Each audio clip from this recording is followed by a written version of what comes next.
for the last 2 years. So once these girls they say my fiance, it's a wrap on anything that the dude does is stupid, any kind of abuse, any.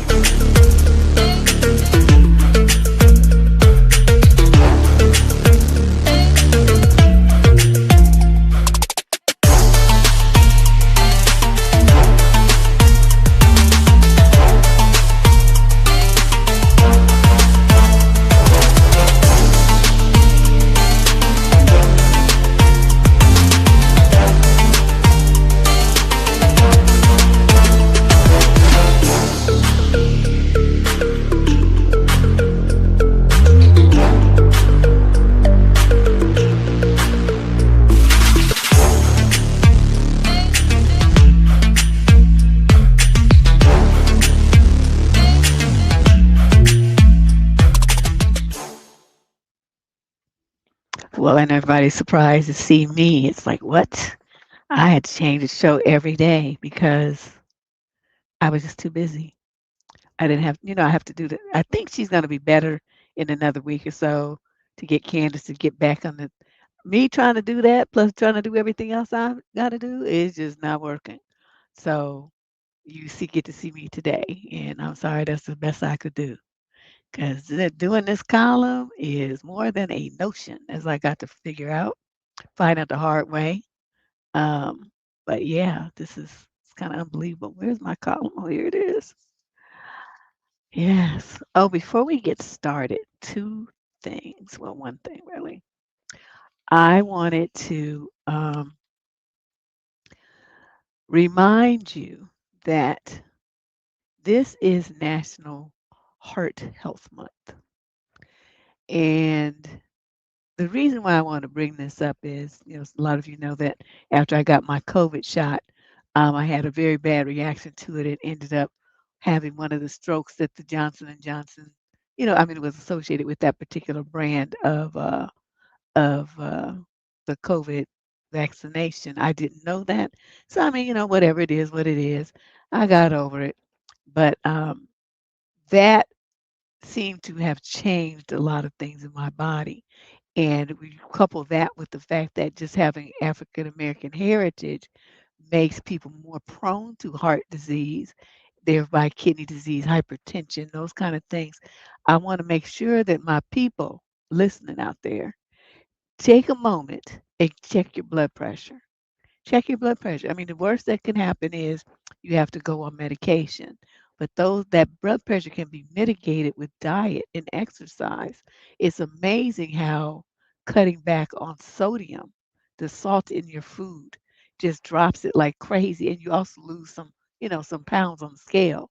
So this slide here, oh, let me move this because it's blocking part of it.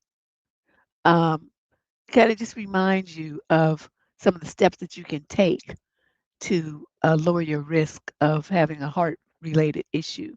Okay. It's very important. Like I said, you got to know your blood pressure numbers as well as your cholesterol numbers. Try to stay active, walk 30 minutes to do something.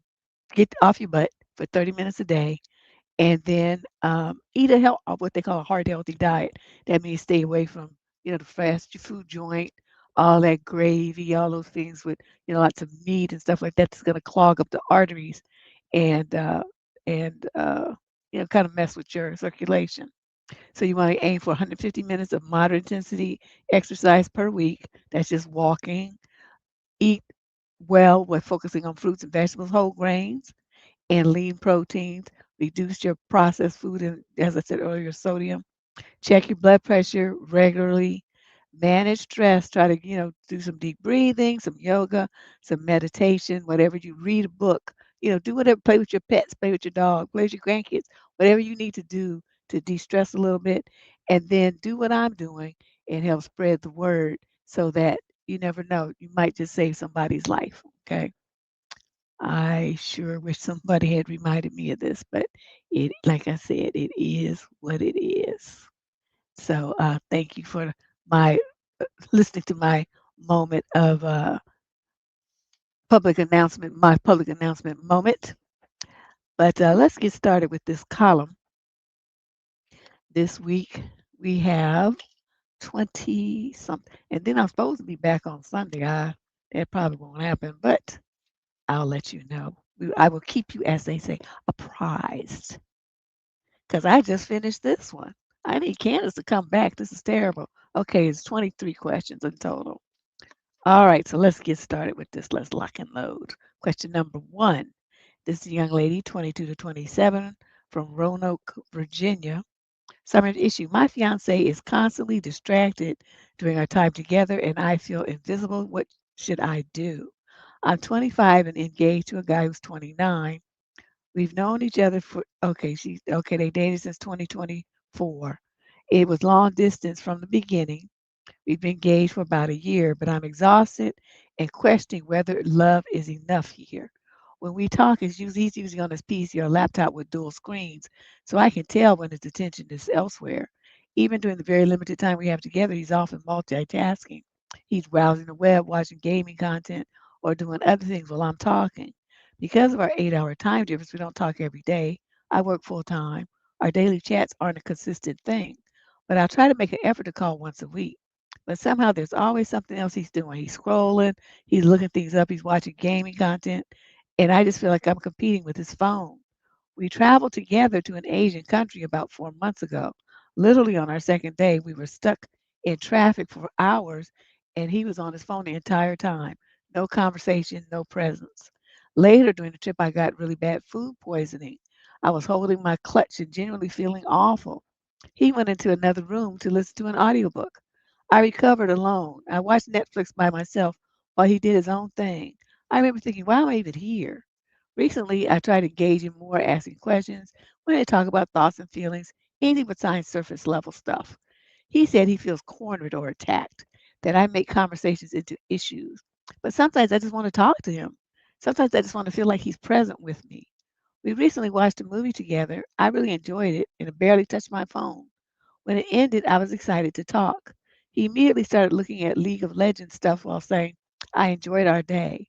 The lack of enthusiasm, the distraction, the lack of presence made me feel so ignored. I've communicated this many times over and over. He apologizes, deflects, and blames his mood, but nothing changes. I love him, but I'm starting to feel like he's a project, not a partner. Projects are the hardest to leave because of how much effort you feel like you've already invested. I truly am just feeling burnt out. I don't look forward to his messages anymore. When I wake up in the morning, he's not the one I think about. Well, there it is. He currently doesn't have a job either. Our plan to close the distance is now uncertain.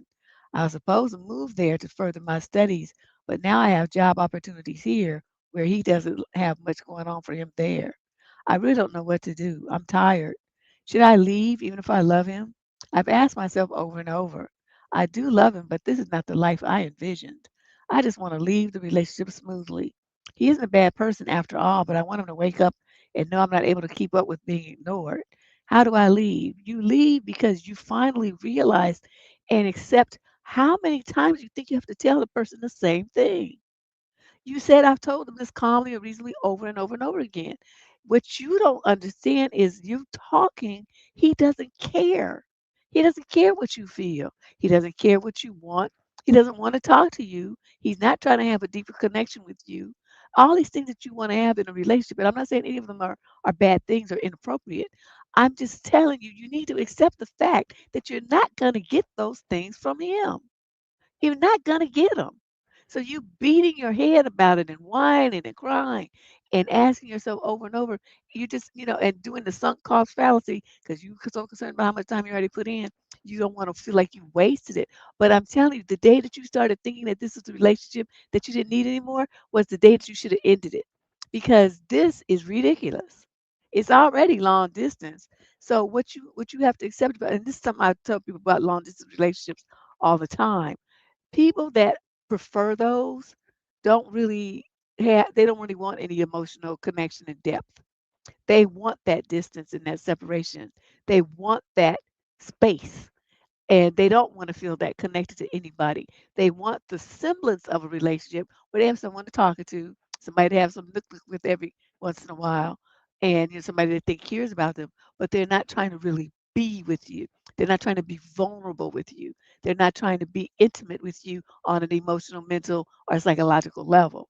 So, young lady, I mean, like I said in one of my clips there, when at the beginning of the show's description, the show intro rather, when the girls get a fiance, y'all lose your minds. So because he's your fiance, you putting up with all this trash. Whereas if you were just a girlfriend, you would have been gone from this nonsense. So you think about that. I know you don't want to do this, and you're probably scared. You're scared to pull the trigger. So you trying to figure out how you can do this in a way that uh, is the least dramatic. But it's long distance anyway. Shoot, what's the big deal? Just send him a. He don't be paying no attention to what you're talking about anyway.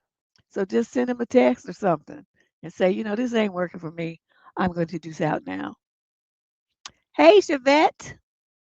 Yes, I finally made it. Yeah, he's not. He don't care. She just something to do, and she doesn't get that yet. I mean, I don't know how much plainer the dude can make it. I mean, he would have one time to be on the phone doing that kind of thing. Like my like the man I later married, we weren't married at the time he did this. Um, he had called me, right? And then some time passed and then I called him back. He was talking to his friends in the background. He was laughing because something was on. I think they were watching the game or something. They was doing rabble rousing, crazy stuff. And I said, you know what? I'm gonna hang up. And when you have time, then you call me. And that was it. That was the last time I ever called him. Call him man. Even after we got married, did I call him? Nope. That was his punishment. I'm never calling you again because I called you back after you told me to. Then you're supposed to take the phone in another room. Even if it was a 5-minute conversation, I deserve your undivided attention because I'm following through with what you said you wanted was for me to call you back, right? But he doing all this other stuff. So I hung up, and that the rest of the time we was together, I never called him. And he said, "You don't ever call me." I said, "No, because you fucked that all up. You did some stuff you shouldn't have done, and I don't play that. So if you're going to talk to me, you call me when you have the time and the energy and you're ready to devote your full attention to me. If that's not the case, then don't call me. I mean, I'm not gonna die if we don't talk on the phone. I'll be fine. But just if you're gonna pick up that phone and call me, you be ready to talk to me, who's the person that you called. Otherwise, don't call." And honey, I meant that. And he got to see how much I meant it. I don't say things that I don't mean. So, like, even, like my daughter, she knows if I say something, you can bet, you can go to your grave knowing it's going to be that way. I don't change my mind. I say this is it, and it's it from today forward till they throw dirt on my face. It's going to stay that way. So yeah, I never called that fool. He just did not know what to do. But that's how I feel like, you have to you have to make a firm stance here. You're putting up with too much nonsense in this relationship. Let's move on to question number 2. This young lady's 28 to 34 age group from Houston, Texas. The male's 22 to 27. Oh, so she with a younger dude. Summary of issue: my boyfriend is always late. I confronted about it, and his answer astonished me. My boyfriend and I have been together for 2 years. I'm a few years older at 31, and he is 27. Ooh. Since a couple of months, we started getting into fights more often since we have a whole different upbringing and therefore often different views on certain things that we will need to be facing sooner rather than later, like about marriage, children, etc. A bad habit of his is that he is always late. He is never on time, and I feel he has taken over this habit from his parents. Even with more important appointments, they tend to be late. I have talked about him being late a dozen times already. Whenever we make plans, I have to tell him continuously he needs to be ready at said specific time. Yesterday, he planned on visiting me. I live on my own. He lives with his parents. We agreed that we would be at my place at 7 and that we would eat together. I had a busy day at work and had to clean the house a little bit, prepare a couple of things ready for dinner. I was quite in a hurry to be on time. He, on the other hand, had his day off but still managed to not be on time. Time passed. I didn't hear from him until 7:45 when he called me. Said that he fell asleep and that he would take a shower and then come over. Eventually, he arrived at 8:30. So he was supposed to be at 7, and he didn't get there till 8:30. cooked for him. All right. I confronted him about being so terribly late, and his reaction to that was, quote, "That doesn't bother me," end quote. I immediately felt that he doesn't care much about me or my feelings since he made me wait so long. The feeling of me being inferior to him and his feelings has been around for some time. How do I make it clear to him that he cannot treat me like this? You can't because you've been accepting it. You women kill me. And honey, girlfriend, please. I don't mean to be like super mean, but I just want you to understand your behavior. Your mouth is running and you saying, oh, you need to be on time, but he's always late. And then he always still gets the benefit of being as if he were on time. So like you held up the dinner and stuff and you cooked the dinner, stuff, he still got to eat at 8:30, right? He still got to eat the food that you cooked. He still got to spend time with you, and I'm sure you probably still slept with him too. So he suffered no repercussions for being an hour and a half late. Do you understand where I'm coming from him? You say you talk, you run your mouth, you say all this stuff, and you mad, but you don't do anything. And so he, with good reason, totally ignores what you're talking about. Lets it go in one ear and out the other. But that's on you. You know what I mean? That's on you. I'm trying to, wonder why, if you have a man that you always know is late, why would you rush around trying to be on time at 7 o'clock? I wouldn't have bothered. If he called me at 8 talking about, oh, I just woke up, I said, oh, well, just go back to sleep then because I didn't even cook anything because I knew you would be like this. And I would hang up the phone and turn my phone off. See, you have to be, your words have to match your actions. That is the problem I have with most young women today. Y'all talk and talk and talk and talk and whine and wheedle and try to negotiate and beg and complain, but you don't do shit. There's nothing that these dudes have to lose behind all the stuff that they do to you that you find this uh, annoying or actually hurtful. Like you, this sounds like it really hurts you now because you're associating it with a lack of respect, which is exactly what it is. So if you're in love with a man that's not respecting you, Shay, if you with a man that doesn't respect you, then you have nothing. So, you just in a situation where you're in a situationship trying to hang on to something, talking about marriage and children and all that. You tripping. You're not gonna have marriage and children with no man who's 27 years old and you 30, whatever. That's not gonna happen. Not with this one. He's too irresponsible. Ooh, Lord have mercy. Yeah, though they even call it, but it's not even confronting because when you confront somebody, there has to be an associated repercussion, right? You confront and say, if blah blah blah, then blah X is gonna happen. You do Y, X is gonna happen, and then you have to do X. But if you just say it running your mouth, and then there's not even no pretend of a repercussion, because I wouldn't warn him necessarily. I wouldn't say if you don't, be on time, I'm not gonna cook your dinner. I just wouldn't cook it. So he had been talking about, oh, I just woke up. I've been like, oh yeah, well, just stay at home. I don't know what you're gonna eat, but don't come in here because there's no food cooked for people that can't be on time and be for, I'm showing up an hour and a half late. That's all you have to do, folks. Have to be repercussions when they don't do what they're supposed to do. Remember the example I did of the guy who came to my house? He's supposed to bring the wine. He didn't bring the wine. I put all the food back in the refrigerator. I mean, it was already cooked. I put all the food back in the refrigerator. And when he sat in the living room, sat next to me, he's like, where the food at? I'm like, oh, it's in my Tupperware. It's in the refrigerator. Well, I thought we was going to eat. Well, I thought you was going to bring wine. The wine was supposed to go with the dinner. You don't bring the wine, then there's no dinner. And that man, he did not know what to say to me. He just was looking at me with this like astonished, shocked, like couldn't believe it kind of face. So you just gonna have me come over here and you don't feed me? Well, you just have your bring your happy ass over here and you don't bring my wine? Why should you eat my food and you don't give me the wine that you promised you was gonna bring? Where they do that at? So he left and that was that. That was the end of that little situation. And I kind of like dude too, but that rubbed me the wrong way. And every woman that I tell that story to can't believe that I did that. But I'm like, why? I mean, that was when I still could eat shrimp. I made shrimp jambalaya. I mean, that threw down. And it was going to be an expensive meal for me with shrimp and sausage and chicken and all the stuff that goes in in that pot. And all you had to do is bring a bottle of $15 of wine, bottle of wine I asked you to bring, and you can't do that. You can stop at McDonald's. It's about a couple of blocks away up the street on their way to the freeway. Yeah, they don't. Sometimes they don't even change. Yeah, with the consequences, they just like get fired from jobs, lose relationships, be booted out from situations.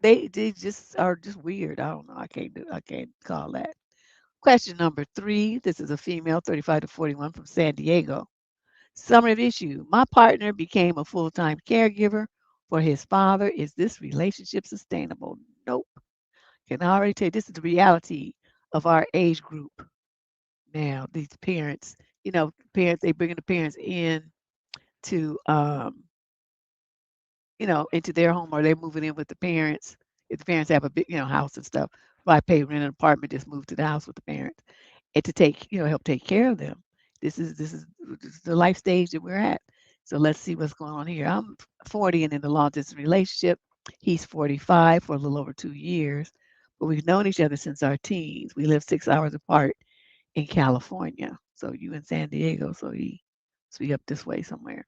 About 4 weeks ago, his father, who's almost 80, had triple bypass surgery. Since then, my partner has become his father's full time primary caregiver. His dad is recently divorced, has no other children, and his siblings live out of state. So there's no one else locally to help. Because of this, my partner moved in with his dad and is now responsible for most aspects of his care. He's also not open to hiring in home caregiving help long term, which means he may remain the sole caregiver for the foreseeable future. Since this happened, our relationship has essentially been on pause.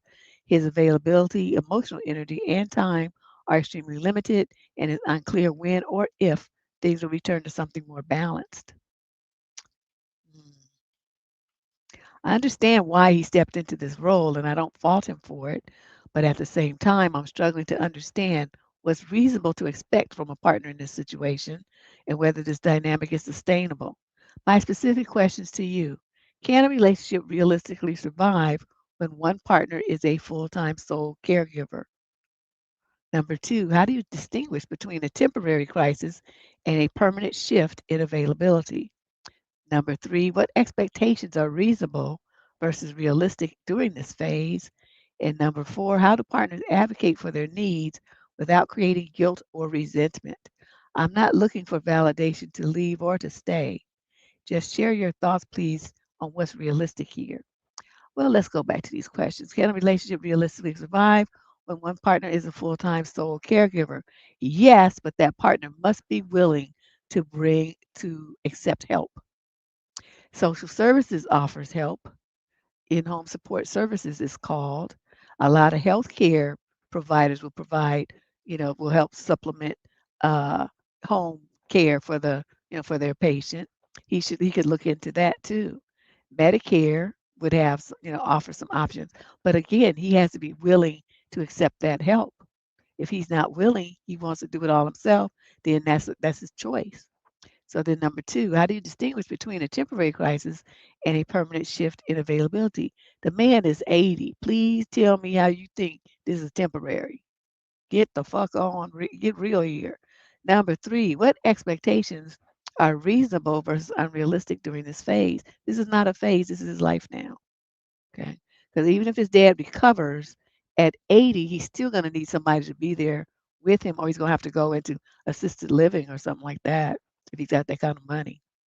And number four, how do partners advocate for their needs without creating guilt or resentment? You're not going to do that. You're 40 years old. You in the prime of your life. You ain't married to this clown. Just kick him to the curb and find somebody else. What is the problem here? You're trying to act like a wife when you're just dating. Okay, you're just dating. And didn't you wait, I don't want to get the letters mixed up because I will do that in a heartbeat. Okay, yeah, and it's long distance. I just want to make sure because it's long distance, and you doing all this sacrificing for some man that lives, you know, like hours and hours away. That's right, she said 6 hours away. So he's in Northern California somewhere, at least middle of the state, and she way in the south part of the state. So, what's the issue? Why is this even a problem? Why are you trying so hard? You put him on hold and you tell him, you have a lot of stuff. I don't want to be, burdening you with my needs in addition to the needs that you have to supply, which for your father, you concentrate on that because that, you're it for him. You're his everything. And like I said, find somebody local. All them single men in San Diego, please.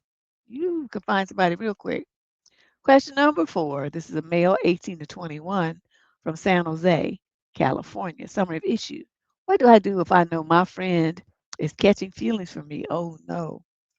I'm an 18-year-old San Jose State University student with a female friend who's also 18 that I've known for a few months. I'm fairly certain she's catching feelings for me. She has been dropping hints recently that have gotten more and more obvious. Oh, the problem is, I just want to stay friends. I am currently single, but I'm working on myself, and I do not want a relationship until I feel I am ready.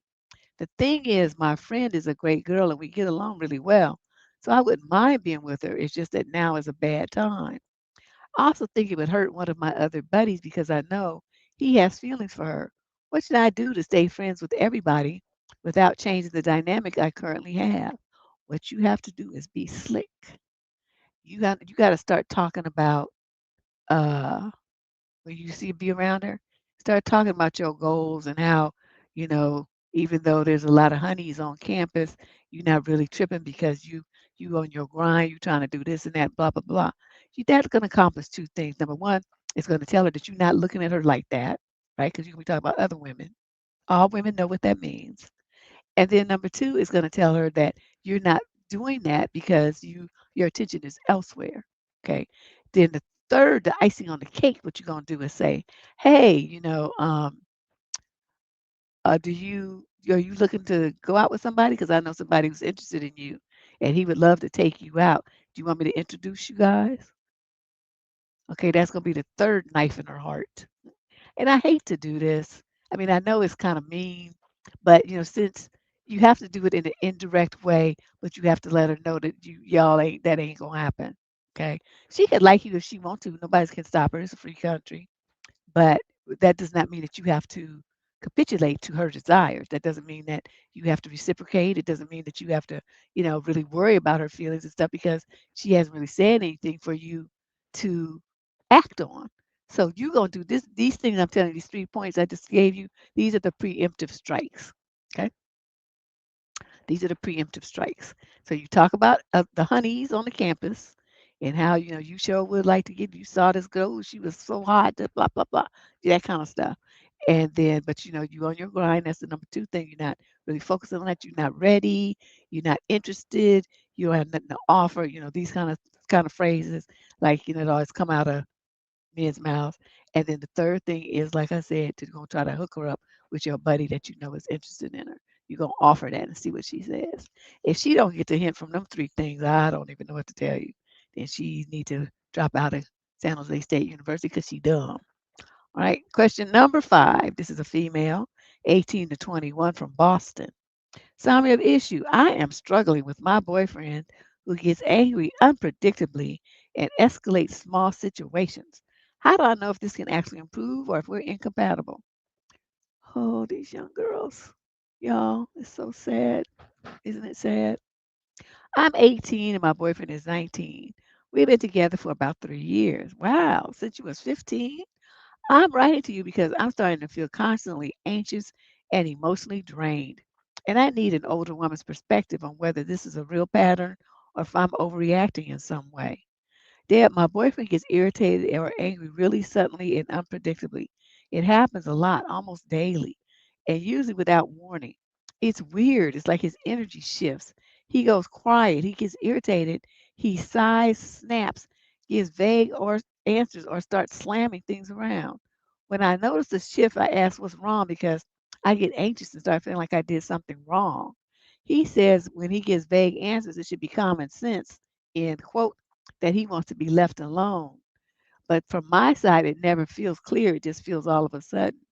When I try to explain how his tone and unpredictability affect me, the conversation escalates. He says I'm arguing, not listening, or not using common sense. He's told me to shut the fuck up during arguments, laughed in my face while I was crying during a breakdown, and brought up money or things he's done for me as a way to shut the conversation down.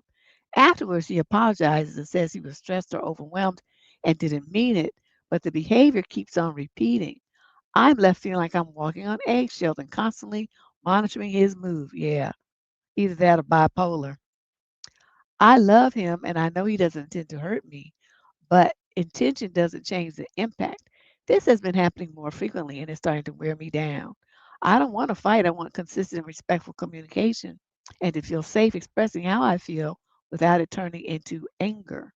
So, my question to you is how do I tell if this is something that can realistically improve with effort and therapy, or if this is a pattern I shouldn't keep accepting? Is it reasonable to feel like this dynamic isn't healthy? It's not healthy. It's not healthy at all. I mean, he's just sitting there being normal, and suddenly he flips the fuck out and starts throwing stuff and acting a fool. No, no, this is inappropriate.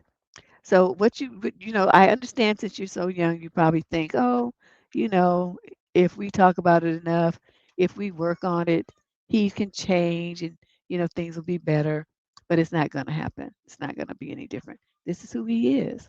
So part of realistically, as a woman, part of what you have to learn to do is accept men for how they present themselves to you. Don't be thinking about, he's going to change and be different. This is it. This is who he is. And if this is not who you can accept, then you don't deal with him anymore. So tell him that, his flip outs are just too upsetting for you and that for your mental and emotional health, you need to go your separate ways. And then you just do it. Okay? It's not hard. Nobody needs to be dealing with that.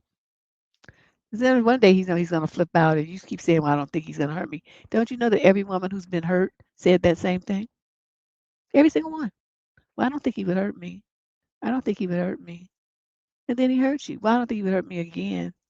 That was just a one-off. He was just upset. Then it happens again. Well, I think he learned his lesson. He apologized. He said, okay, that's how it starts. Get out now. And as this is your first relationship, probably your first serious relationship. Understand that men show you who they are. What you have to do as a woman is pay attention and listen. Don't discount it. Don't downplay it. Don't make excuses for it. Don't try to understand it. You just move on to a different guy. Hey, Shay. This, the young ones, I try to be a little bit more patient, but you guys, come on now. This is the digital age. This information is all over the internet. Stop scrolling on TikTok and then spend some time on the channel learning how to conduct yourself as a young lady and how to relate to men in a way that, it preserves your dignity. Let's put it that way. Exactly. This guy, he sound like a nut. I just couldn't, because can you imagine somebody just sitting there, right? They sitting there and they just sitting there, they're normal. And then suddenly they look up and then they start acting stupid. Can't do it. It's like too much like a zombie movie or something. Question number 6. This is a young man in the 28 to 34 age group from Roanoke, Virginia. Summary of issue. I'm unsure whether I should distance myself from a close friend that I'm in love with. It's been a 10-year friendship. Wow.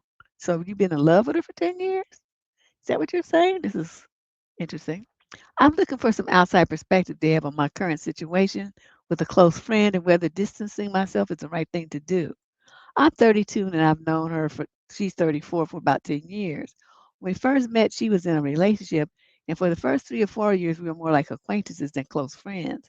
But over time, we grew closer and became what I would describe as very good slash best friends. We have always been very open, honest, and emotionally supportive with each other. We can talk about pretty much anything and don't really keep secrets. Over the last 2 to 3 years, I've developed romantic feelings for her. These feelings felt manageable because she was still in a long term relationship and I didn't dare hope for anything to happen.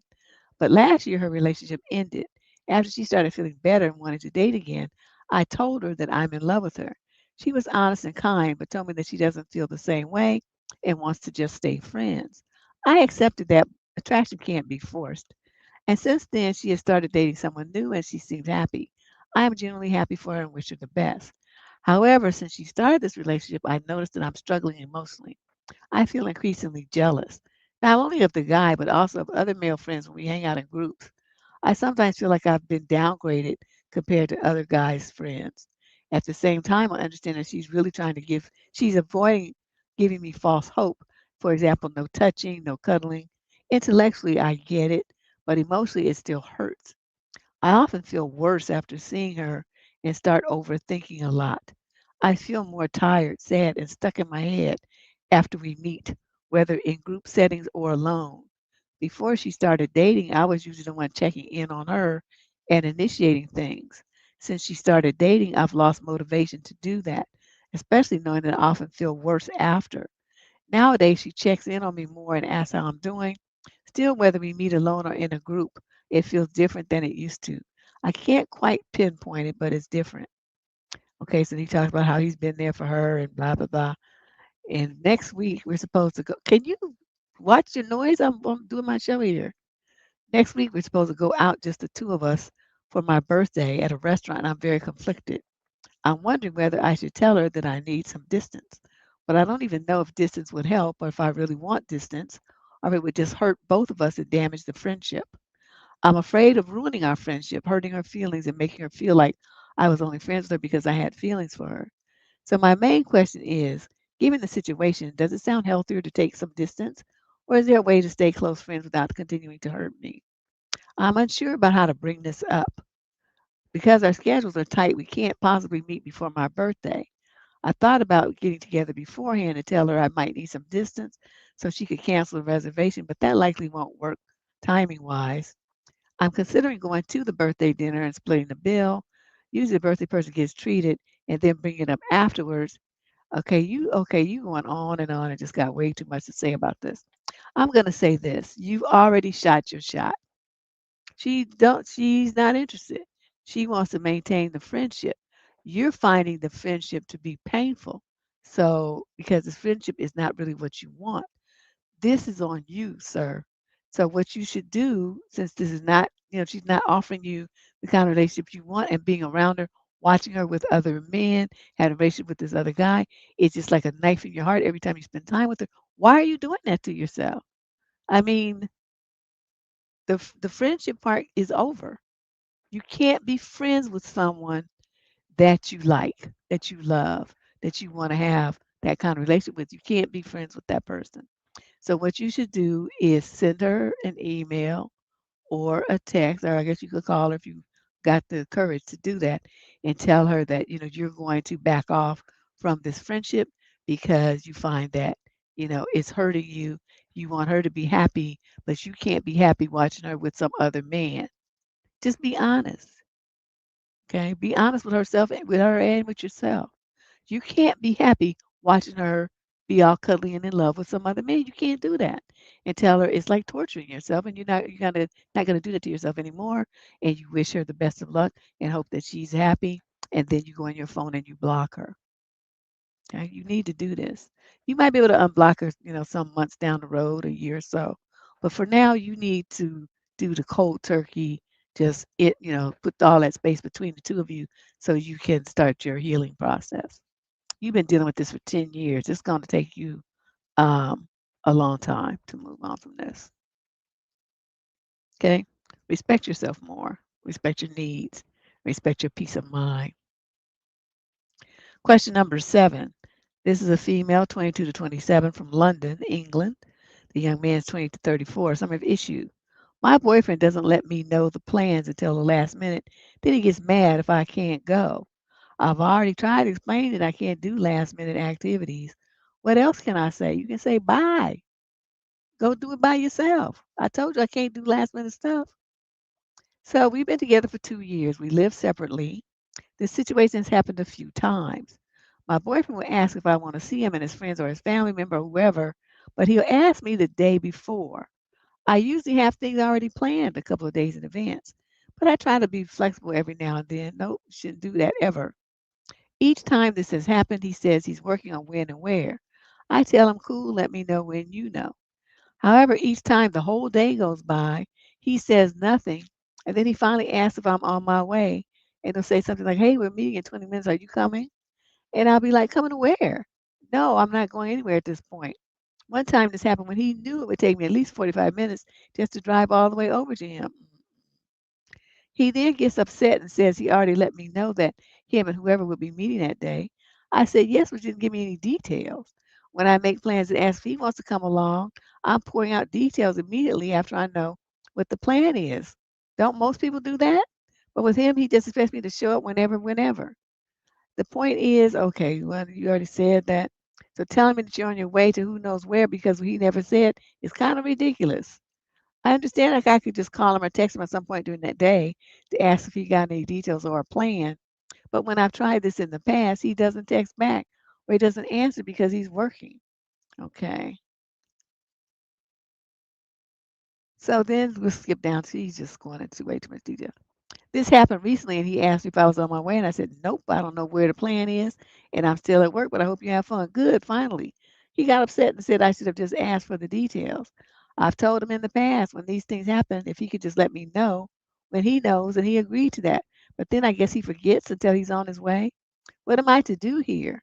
I'm not heartbroken if I can't make it to some event because I don't know the plan, but I do get annoyed that he gets upset with me and tries to blame me for not making it to these last minute events. When I tell him, hey, you didn't keep on the loop on details, he immediately gets defensive and says things like, oh, so this is my fault? Like I'm not trying to make anyone at fault. I'm just saying people need a little heads up. How can we work this out by so you can stop running from it? When he says, oh, so this is my fault, you're supposed to say, yes, this is 100% your fault. We talked. I told you to tell me when the plan was in place. Did you do that? The answer is no. So that makes it your fault that I'm not there. This is your fault. I would wear him out with that. He's just stupid. But the main thing with you though, you messed up on your that trying to be flexible thing. Like I said, I keep telling you women this, your words got to match your actions. So you told him I'm not going to be available if I don't have, advance notice, and then you change your plans and you make yourself available. So see, in his mind, what you said before that doesn't even count because you did it before. You did it a couple of times. So why can't you do it again? You see how this works? So if you tell him, no, I need advance notice, then you stick to that. You don't ever change and deviate from that. He must book a day in advance, tell you time and location, or you don't go. And then you tell him, and you do this enough times where you plan these things and I'm not going, and you want me to go and then I don't get to go. There's really no point in us having a relationship because we don't spend any time together because of you and your last minute ass. So yeah, he's a tree just tripping. I don't know. I couldn't do it. You better than me, girl. You better than me. That's all I can say. Let's move on. Question number 8. We got 8 of 20. I got 23 questions today, and I had to do it all by myself. That's why it's late. In addition to all my other stuff, I had to do the column. I'm just like all bent out of shape. Question number 8. This young lady's 38 to 42 from Watsonville, California. Summary issue. Partner with untreated mental health struggles can't keep a job and I'm financially exhausted. How do I support him without enabling? You leave him. What is this? You're not married to him. Why are you supporting a man that you're not married to? I mean, it's bad enough when you be married to him, but you're not even married. And you supporting some bum? Psh, let's see what else she doing, stupid. I'm 41 and my partner, who I'm calling Nate for this letter, is 36 and we've been together for almost 12 years. We're not married, but we have built a life together. I would not give a damn.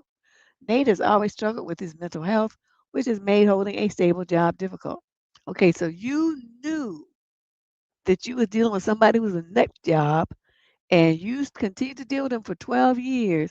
And now, 12 years later, you're surprised that all the repercussions of his weirdness have fallen on your shoulders and all his problems are yours to solve. And you're shocked about that. This is a surprise to you. You never thought that this might happen since he can't keep a job and he's crazy. Okay. Sliver. Okay. Over the years, he's had many jobs, but they tend to end the same way. He gets fired after calling off, slacking off, or rejecting coaching. Right now, he's door dashing. The income is inconsistent, it's hard on our car, and he hates it. At the same time, traditional employment doesn't seem possible for him. We don't have health insurance, but you live in California. You can't apply for the subsidized health care, Medicare, Medi-Cal. You just haven't done it. Even if we did, he wouldn't go to a doctor or a therapist. Well, okay. He believes it wouldn't help and becomes defensive if the topic comes up. Financially, this is becoming unmanageable. During the pandemic, we survived on just my income. Now, with the cost of living, I'm covering almost everything. I'm constantly stressed and exhausted. I love my partner. I don't think he's lazy or intentionally irresponsible. I believe his mental health plays a major role here. But I'm starting to feel resentful, scared, and burnt out. I can't fix his mental health, and I can't carry both of us financially forever. Deb, I'm looking for practical ways to support him while also protecting myself and our stability. I can't help you. I will tell you why in a minute. How do you help a partner who refuses professional help, can't maintain steady work, and is slowly pulling you under? You don't.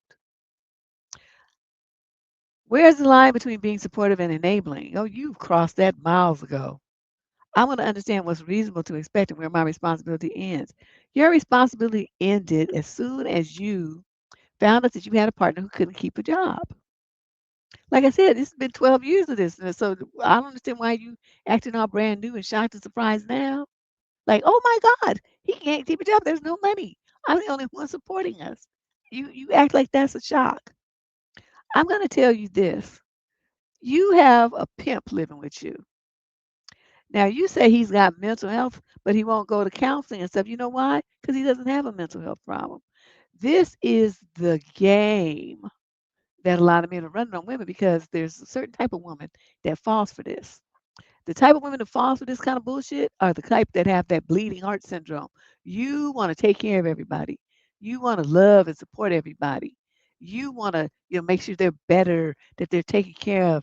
You want to cushion the blow for them, and that's how you show your love. And I'm not saying there's anything wrong with that, but that kind of love should be reserved for children, for like vulnerable senior citizens that need help and can't do stuff by themselves. It should be done for people who can't do for themselves, not people who can and choose not to do for themselves. That's when it becomes enabling, and that's where you are. Because these are all his responsibilities, but you've assumed them. That's an enabler. Okay. You take on somebody else's responsibility for their life. You do everything for them. So the one who needs therapy here is you. I think if you got some, you could see the error of your ways and how you're hurting yourself here. You're hurting yourself. Um, it reminds me of this song. You know, there's a song, you guys, search for it on YouTube Music. It's called Breaking My Own Heart. That song, but I can't play it because, the copyright issues and all that stuff. It would be a disaster. But you search for that on YouTube Music and you listen to that song. Listen to the words of that song. That is every woman who's ever written this column.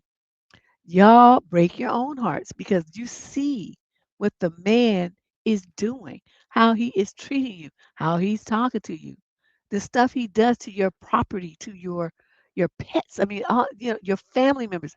They don't care about you, yet you continue to chase them and write to this column and ask how you by yourself can fix it. Breaking my own heart. Yep. I forget who is by, but is excellent. I mean, I heard it accidentally, and I put that shit on repeat because I want to, you have to, because you're singing, you know what I mean? It doesn't, you have to really listen to it because you can really figure out what they're actually saying. So I listened to it a bunch of different times to catch all the words. But yeah, you guys check that out and we'll talk about that in the next show. And you tell me what you think. Because as soon as I heard, I was like, "Ooh, this is like all the chicks that ever wrote this column. They just this is them. This is what they do." So, and this is definitely in this situation here. You should have been dumped this fool like at least 10 years ago. So hopefully you will see a therapist and they will help you find the strength to see your way clear of this because he ain't doing nothing but running game on you. That's why they don't want to go to a shrink because then it'll be documented that they don't really have a problem and it's just game. That's part of the game too. Well, I don't want to go to a shrink. Somebody who was really sick and really wanted help, they would see a doctor. But he doesn't want to. He don't want to do nothing. He just want to sit up off on his butt all day and you take care of him. So you need to understand that you're just getting played. Question number 9. This is a female, 20 to 34, from Cincinnati, Ohio. The male's 20 to 34 as well. Summary of issue. My boyfriend keeps peeing on the rim of the toilet. Okay. There's one in every column. I must have just cut faces and not read it.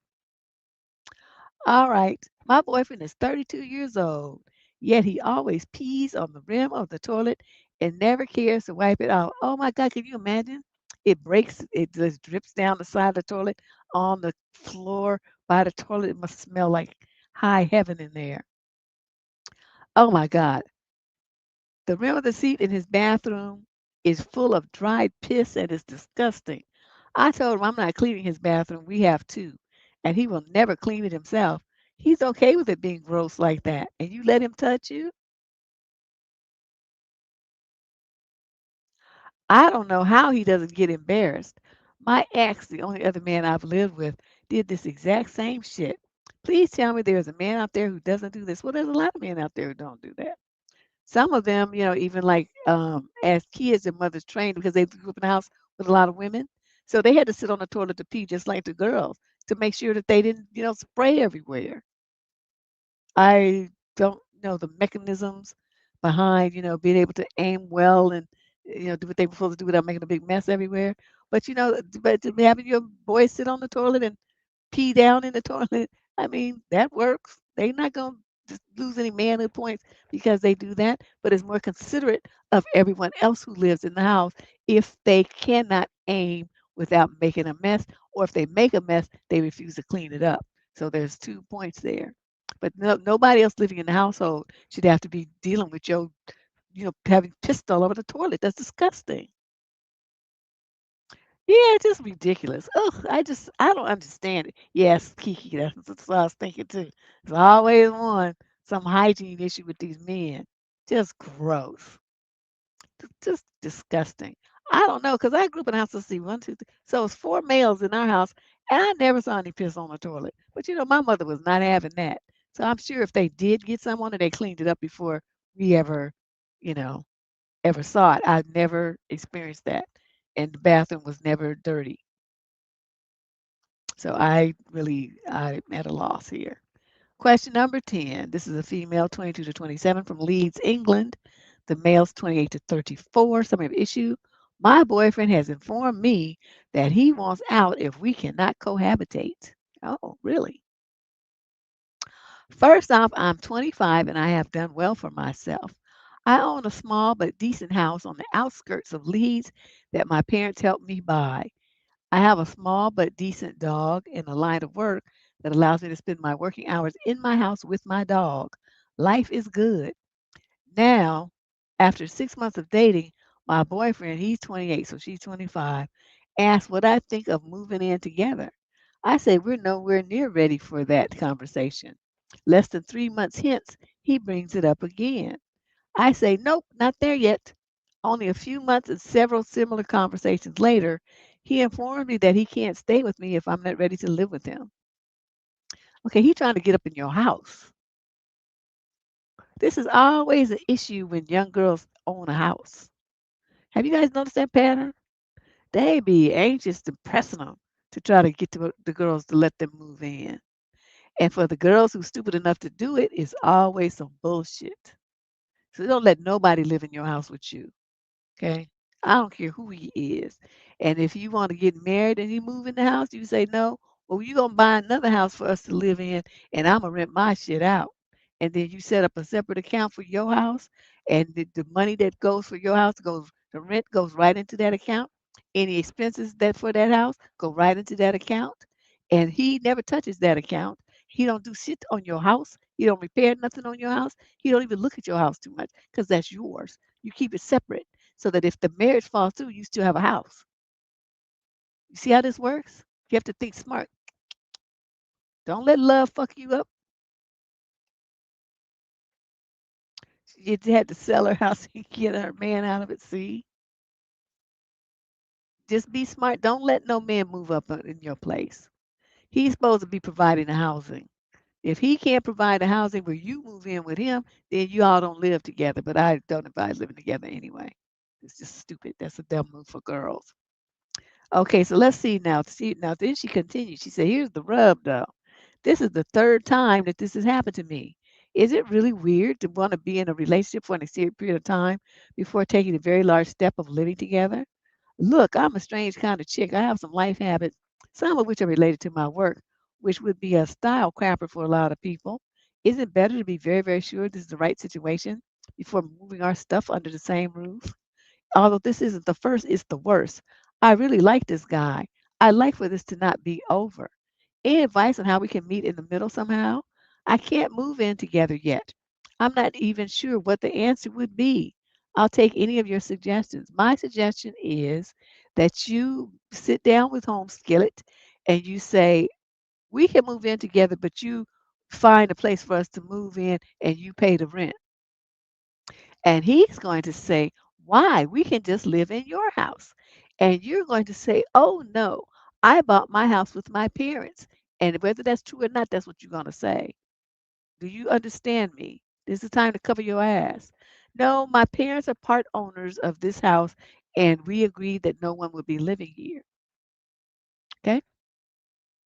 And that's what you tell every man that you meet. You should tell them that as soon as you meet them when the early stage of dating, so they don't never get the idea that this is your sole property that they can game on. Because then they be looking, but by putting your parents in the mix, they know, okay, this is the old folks. They know these games that this game I was getting ready to run ain't gonna fly here. Please start doing that. Okay, you meet a dude, he's gonna like, oh, you have a house. Yeah, me and my parents bought it together. Like I said, whether it's true or not, that's gonna be your story from here forth. Okay, as you say, henceforth. Yeah, they want somewhere to stay. They want to roost in your house like a damn chicken. No, this is story. This story repeats itself so many times. So many young girls, they be having their shit together, or parents or grandparents, some auntie, somebody leaves them a house, or they get their little money together, they buy them a little condo or something. But anyway, they have something that they own in some way. They own it with the parents, they own it with a sister, brother. They something. But anyway, they have their name on some real property. And then they get this boyfriend, and the boyfriend want to move in. It's always the same story. Don't ever let no man move into your spot. That's the dumbest shit you could ever do. Whether you're renting or own it or share own it, they don't move in with you. If a man, he's calling himself a man, cannot provide a place for the two of you to live, then you don't live with him. And this is whether you're married to him or not. He got to provide it. He ain't providing it, then you don't marry him. Fuck him. Should I wouldn't even move in after the venue deposit's paid because you can cancel that and get your deposit back. After you walk, even though you were walking down the aisle, that movie. I always like to refer to it, The Runaway Bride. Who was walking down the aisle? They made that quick UE and jetted. Okay, she's still not married, right? It was at the church and everything. Everybody thinking, oh, this is a sure debt. And she was gone. That's how you break up and stuff and get caught in traps like that. Never live with a man you are not married to. Don't do it. It's just the stupidest, dumbest thing. I don't know what this trend is. I just don't understand what the deal is here. Question number 11. Female 56 to 64 from Bristol, England. The male 65 to 75. Ooh, these are old folks. Some issue. My 70-year-old retired husband is driving me to distraction. Deb, I feel crazy. If I need to concentrate on something on the computer, he is forever asking me something and I forget what I'm typing. If I make a phone call to someone, he always interferes and tells me what to say. If I'm trying to read or watch a program, He constantly interrupts. Is he having some dementia issues? This doesn't sound right. But worst of all, when I go into the kitchen, he would carry on talking to me. Of course, 99% of the time I can't hear him. This really drives me mad. So I end up going back into the lounge, which stops me from doing what I was doing. Then, because I shouted him, he says it doesn't matter what he has said. He has a fascination with TikTok, and instead of showing me videos, he sends me about 10 a day. And because he thinks they're funny, he wants me to watch them then and there. He will go on and on until I have watched them. I feel quite suffocated, to be honest. And apart from leaving him, I'm not really sure what I can do. Any help would be greatly appreciated. Get you a part-time job. Get you a part-time job. You only 56 to 64 age group. You don't say that you're retired. You say he's retired. Get your ass a part-time job. That will get you out of the house at least half the day, 5 days a week. And you can be around people who have sense and who won't be showing you TikToks 20 times a day. What you could also do is while you're, you're at the house. I mean, all you have to do is block. Can't you block your phone so that or your email or whatever, or your text messages stuff, so you can't get links from certain domains. So you can't get no TikToks. So just reject that stuff. Yeah, that's what I was thinking too. For crazy, it sound like that's what I was thinking too, because that doesn't really sound right to be, that like unaware of how you're intruding on someone's life, and then he keeps talking when she's not even in the room. That's kind of like it sounds like this. So anyway, girlfriend, you might want to take your husband to the doctor and see what's going on with him mentally, because that don't even sound right. Question number 12. This is a woman, young woman, 22 to 27, another one that's 28 to 34, and a male that's 45 to 54. So it's three people. Same issue. I am overwhelmed with my sister and her partner and how they need my help with their newborn baby. Sorry, English is not my first language. So my sister gave birth literally a month ago. The baby was planned. Before the baby arrived, I explained I could come and help maybe once a week. I have a full-time job and I just went back to uni to finish my degree. I've also been struggling with my own mental health, dealing with depression, and I'm generally a pretty low energy person to begin with. Anyway, a few days ago, my sister and her partner sit me down and lectured me for half an hour about how disappointed they are with me, how they expected more help from me. Wait, what? What? And how I am not providing them with emotional support and how I refuse to stay overnight. Wow. Even though before that I had a baby, I only promised coming over to help once a week. My sister's definitely having postpartum depression. She's on meds and constant panic attacks. Her partner doesn't work, so they're both at home full time. Well, then why can't he do it? The help I already provide for them, I watched their dog 4 days. Oh wow, I think that's what she meant. Why she put whirl while they were in the hospital. I visited them in the hospital and brought them the stuff they needed. I continued to visit them 2 or 3 times a week, usually 3 to 6 hours at a time. And every time I could, I would go to buy the stuff they need at the shops. Then I walk their dog 1 or 2 times per visit, do some housework, cleaning the bathroom, loading and unloading the dishwasher, vacuuming, and watch the baby for up to 2 hours at a time so they can get a quick nap. The situation escalated last week when they called in the middle of the workday to come immediately. I did. Basically, they were considering going to the hospital because the baby didn't gain weight in a few days. Oh my God. The baby is okay and gaining weight as he's supposed to. After staying with him that day until like 9 p.m., they asked me to stay overnight. I said no because I have a performance review and a presentation the next day. So that's when I came the next time I visited is when they set me down to deliver that speech. I stood my ground though, since I told them I can only help once a week, and I was already coming over more because I care about them. And to let you know, my mother and another relative also come to help him a few times a week to help with the baby. Why they need all this help with the baby? Are they like on the spectrum or something? I mean, what's going on here? So today I sent them a short message where I explained that I can only come once a week. I care about them, but I need my boundaries respected. They haven't replied yet. I'd appreciate any advice because I'm very overwhelmed and I still feel guilty.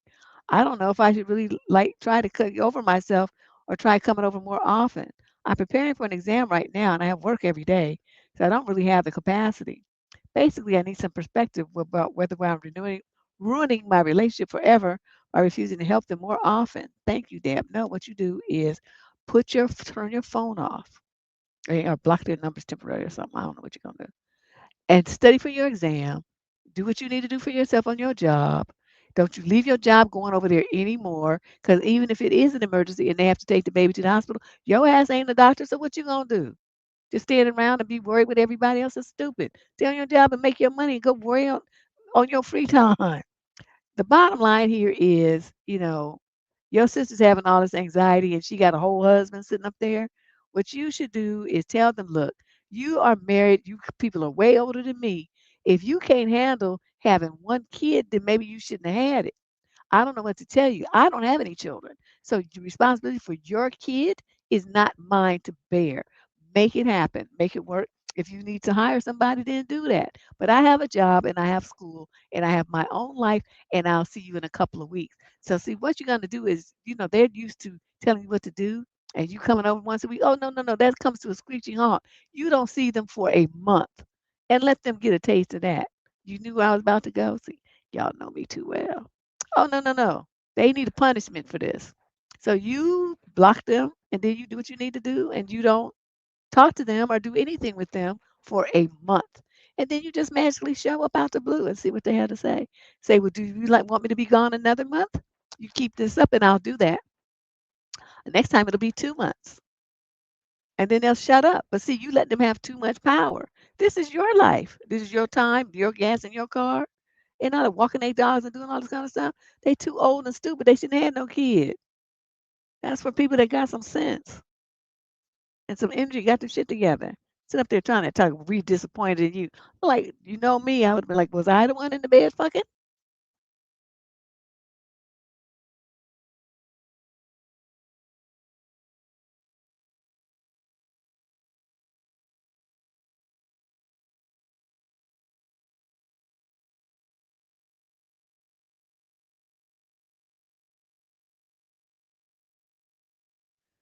Oops. I just messed up my I dropped something on my keyboard and it changed everything. Oh, my browser lost connection to my camera. Ooh, but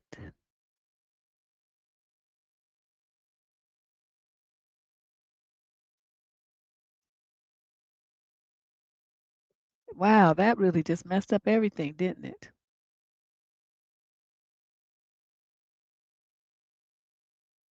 There we go. There's my background back. I guess I better be careful around here and stop dropping stuff. That didn't really work out too well. Um, Glad everybody's still here. I messed that up real bad. Okay, here we go. Yeah, she just dropping stuff. Anyway, let's move on to question number 13 of 23 questions. We got 23 questions today. If you want to submit a question for this column, see that QR code that's showing on the screen. Just hold your phone up there and scan that, and it'll take you right to the advice question submission form. You just fill that out and press send, and it'll end up in our I wish I would been like to be with tink tink tink. But no, I just dropped something and it just closed my laptop top and then it disconnected everything. But I'm shocked to switch settings. I don't know how that happened, but whatever. Let's move. Okay, so what's she saying? She's 20 to 34 from Augusta. Sorry, issue. Would I come off as a bitch if I asked my daughter's preschool teacher not to put the extra clothes that I sent for her on other students? Well, where they do that at? That's not really appropriate. So my daughter started school last Wednesday, and the teacher asked us to send pull-ups, wipes, and a change of clothes. I sent quite a few pull-ups and a brand new pack of wipes and an outfit as requested. Only the bottoms for her outfit came back. I saw another student from her class wearing her shirt when I went to pick her up. Now, I don't mind if the teacher needs to use some of my daughter's pull-ups for the other kids or even some of her wipes. I'll send extra of those things if needed because I understand what it's like to be the parent that can't provide those things. However, when it comes to her clothes, I am not okay with sharing. For starters, if they get sent home on a kid like the shirt did, there's a chance that the school won't ever get it back. The clothes are really expensive, and I can't afford to replace them like that. Why are you sending expensive clothes to school like that? You're supposed to go to the Goodwill or somewhere to get that shit that you send to school. You don't never send valuable things to school. Are you crazy? What's wrong with you? These are backup emergency clothes. They could be hand me down some other people in the family too big or too small, whatever. It's just extra stuff. Okay, you fucked that up. Okay, let's move on. It all pretty much boils down to the fact that my daughter doesn't really have that many clothes to begin with, so I can't really afford for them to get ruined or for them not to get sent back. So I'm just curious if it would make me seem weird or a bitch if I talk to her teacher and tell her I'm not comfortable with her using her clothes for other children. I mean, how would you have handled something like that? I just told you. I would have went as soon as I'm looking at see my daughter's shirt. I would have went right up to that teacher and said, "Why is my daughter's shirt on that kid?" And then she would have had some sense. I said, "You better make sure she gets it back. I'll be looking for you to reimburse me for the cost. I did not spend my money to buy clothes to send to the school for you to put them on other children. That's not what I did. That's my money. That's walking away up to getting in that other car. So you better reach out to that parent to make sure that the shirt comes back tomorrow, washed and clean like they put it on." That's what I would have done. I'm not playing with these people. And then you go and take your ass to some secondhand store and you buy a chick, but buy two. Buy two little pants, or maybe since summer's going to come up, one long pants, one short pants, and and two little tops that you get there. They like $2 or something cheap. You don't carry enough fashion statement clothes. They're just like if the kid has an accident clothes. Okay, they just need to make it home. You doing too much. It's not this serious. Well, I mean, it if she doesn't get them back, then definitely it's time to escalate. But I mean, it could just, the teacher already talked to the parent. And, the parent's gonna see some clothes that they didn't buy. So I mean, any parent with good sense would wash it and send it back to school the next day. But we talking these young folks, they don't always necessarily have, those kind of brain cells that work like that. They just be like, oh, look, a new shirt. Exactly. I didn't do that. My daughter got I mean, they had some really nice I had to go to the secondhand stores that was, like, up in the white folks districts, the money areas, Montclair and stuff, and they had, like, designer stuff that was, used. So something that might have cost originally, like, 60, $70, I would get it for, like, 8, $10. So my daughter could have some designer stuff because kids outgrow the stuff before they wear it out, so it still look brand new. I put that stuff on her, and then when she got good, I'd take it back and exchange it for something else. And we did that because I mean, I would get her some new stuff, and my parents and, my relatives would get new stuff. But we was young. We didn't have that kind of money trying to buy a house and try to do other stuff. No, because kids grow too fast. So that's what we did. We always got her new shoes, though. But the little clothes, mm-mm. So she always looked really cute and nice little designer clothes and cheap. Yeah, I know, Chevette, but I was trying to be diplomatic. But here goes Chevette. Well, let me just tell y'all, I'm trying to be diplomatic and all shy and stuff. And she's like, no, let me just tell you, you are too funny. Yeah, okay. So here we go. This is question 14. She's 22 to 27 from Miami. Summer issue. Why was I made out to be wrong for not allowing my sister-in-law's husband to stay in the bridal suite while we were getting ready? On my wedding day, we rented a hotel suite in the city. We live in the suburbs, so the city must be Miami. I paid for hair and makeup for all my bridesmaids, and as a courtesy, I also paid for my mother-in-law and my sister-in-law. I'm not close to my sister-in-law, but she's very close to my husband, so I included her. On the morning of the wedding, my sister-in-law and mother-in-law arrived late because sister-in-law and her husband had been on a beach trip. When they arrived, my sister-in-law brought her husband into the suite with his clothes to get ready for the wedding later, which surprised me because she didn't mention anything about bringing him with her. All three of them sat on the couch, and her husband stayed there on his phone. I texted my husband asking if he was supposed to stay and get dressed there. He didn't know about it either. I told him that this was meant to be a woman only space since all of us were wearing robes that opened easily and our underwear was visible. I was getting ready to say, what's he doing there? That's where all the girls are.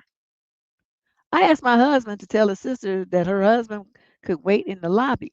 But she refused and was also against the idea of him driving back alone to our house to get ready with my husband and the groomsmen because she didn't want to risk him getting lost since he's okay. Oh, who cares? Okay, she wanted to risk. She got upset and tried to leave, but the hair and makeup artist convinced her to come back since it was already paid for. She got her hair and her makeup done, and then now three of them left anyway and waited in the lobby. They ended up getting dressed in the lobby bathroom, even though my mother in law and sister in law were allowed to stay in the suite if they had wanted to. My mother told me privately that she thought it was rude to bring a man into a room where only women were getting ready. So I was wrong. Was I wrong for not allowing him to stay here? Was it I being inflexible? My sister in law was clearly upset about the whole thing, and I understand maybe she didn't want to leave him sitting alone for hours in the lobby while we were getting ready, but I didn't know what else to do. Don't worry about her. What you're supposed to be worrying about is protecting the women and their modesty around some other woman's husband that they don't know. It is inappropriate for her to even bring them in there in the first place. The first thing, like I don't know, you all is really shy and retiring for me. That sounds like kind of familiar, Chevette, but I don't know if that's the name of it, and I just so long ago. But see, as the bride, I personally would have went and said, "Oh no, you got to get up out of here, home skillet. This is a room for women. We got these women running around in their underwear and stuff. You don't need to be here. Get out." And then sister-in-law could have been mad. They said, "Well, then you could go with them." I mean, I don't know what to tell you, but these girls are here. These are my bridesmaids. It's my bridal party.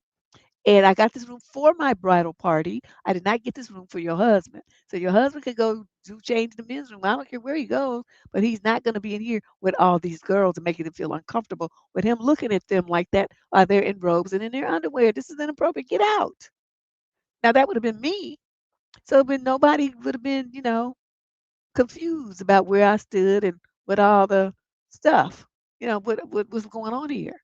He shouldn't even have been there. For her to bring him in there was just weird. It kind of makes me wonder, did he press to get up in there because he knew everybody would be changing in there? You know what I mean?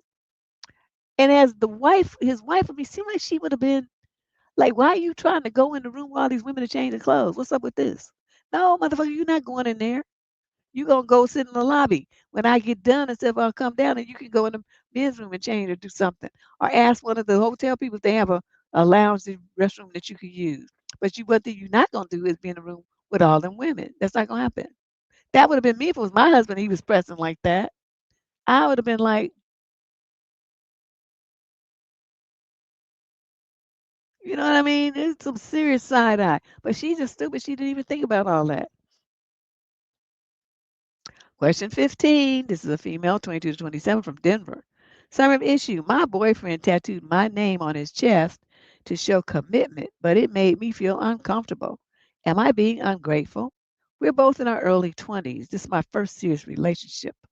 Lately, I've been asking him for more commitment, not anything extreme like marriage, but practical things such as introducing me to his family and friends, having clear conversations about the future instead of keeping things vague. And you're only in your early 20s and you pressing for all that? Okay.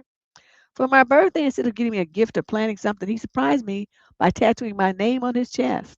It's his first and only tattoo and it's very large. He believes this should mean a lot because I've been asking him to show more commitment. Wow. Well, I guess he did that. The problem is that this isn't what I meant by commitment at all. I very specifically asked for real life actions that make me feel included in his life and future. I'll also be honest about something that feels pretty petty, but it's still true. After I found out how much a tattoo of that size costs, part of me couldn't help but wish that money had gone toward an actual birthday gift or shared experience instead.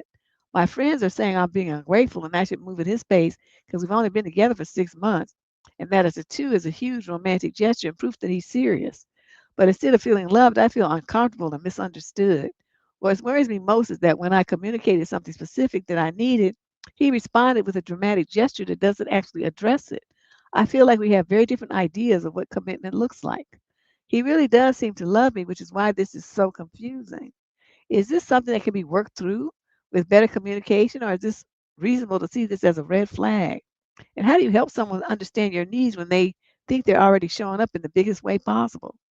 Also, I looked up how much tattoo removal costs, and I would feel really bad mentioning how I feel and making him pay for that. It just adds another layer of guilt to an already confusing situation. Well, I'm going to say this. You said, "Oh, I'm looking for more commitment." But you have to be specific with men. You say, "Oh, I want you to introduce me. When am I going to meet your family? When am I going to meet your friends? When are we?" What else did you say? I don't know. Hang out with your coworkers or so, I mean, whatever it is that you meant. You have to be specific.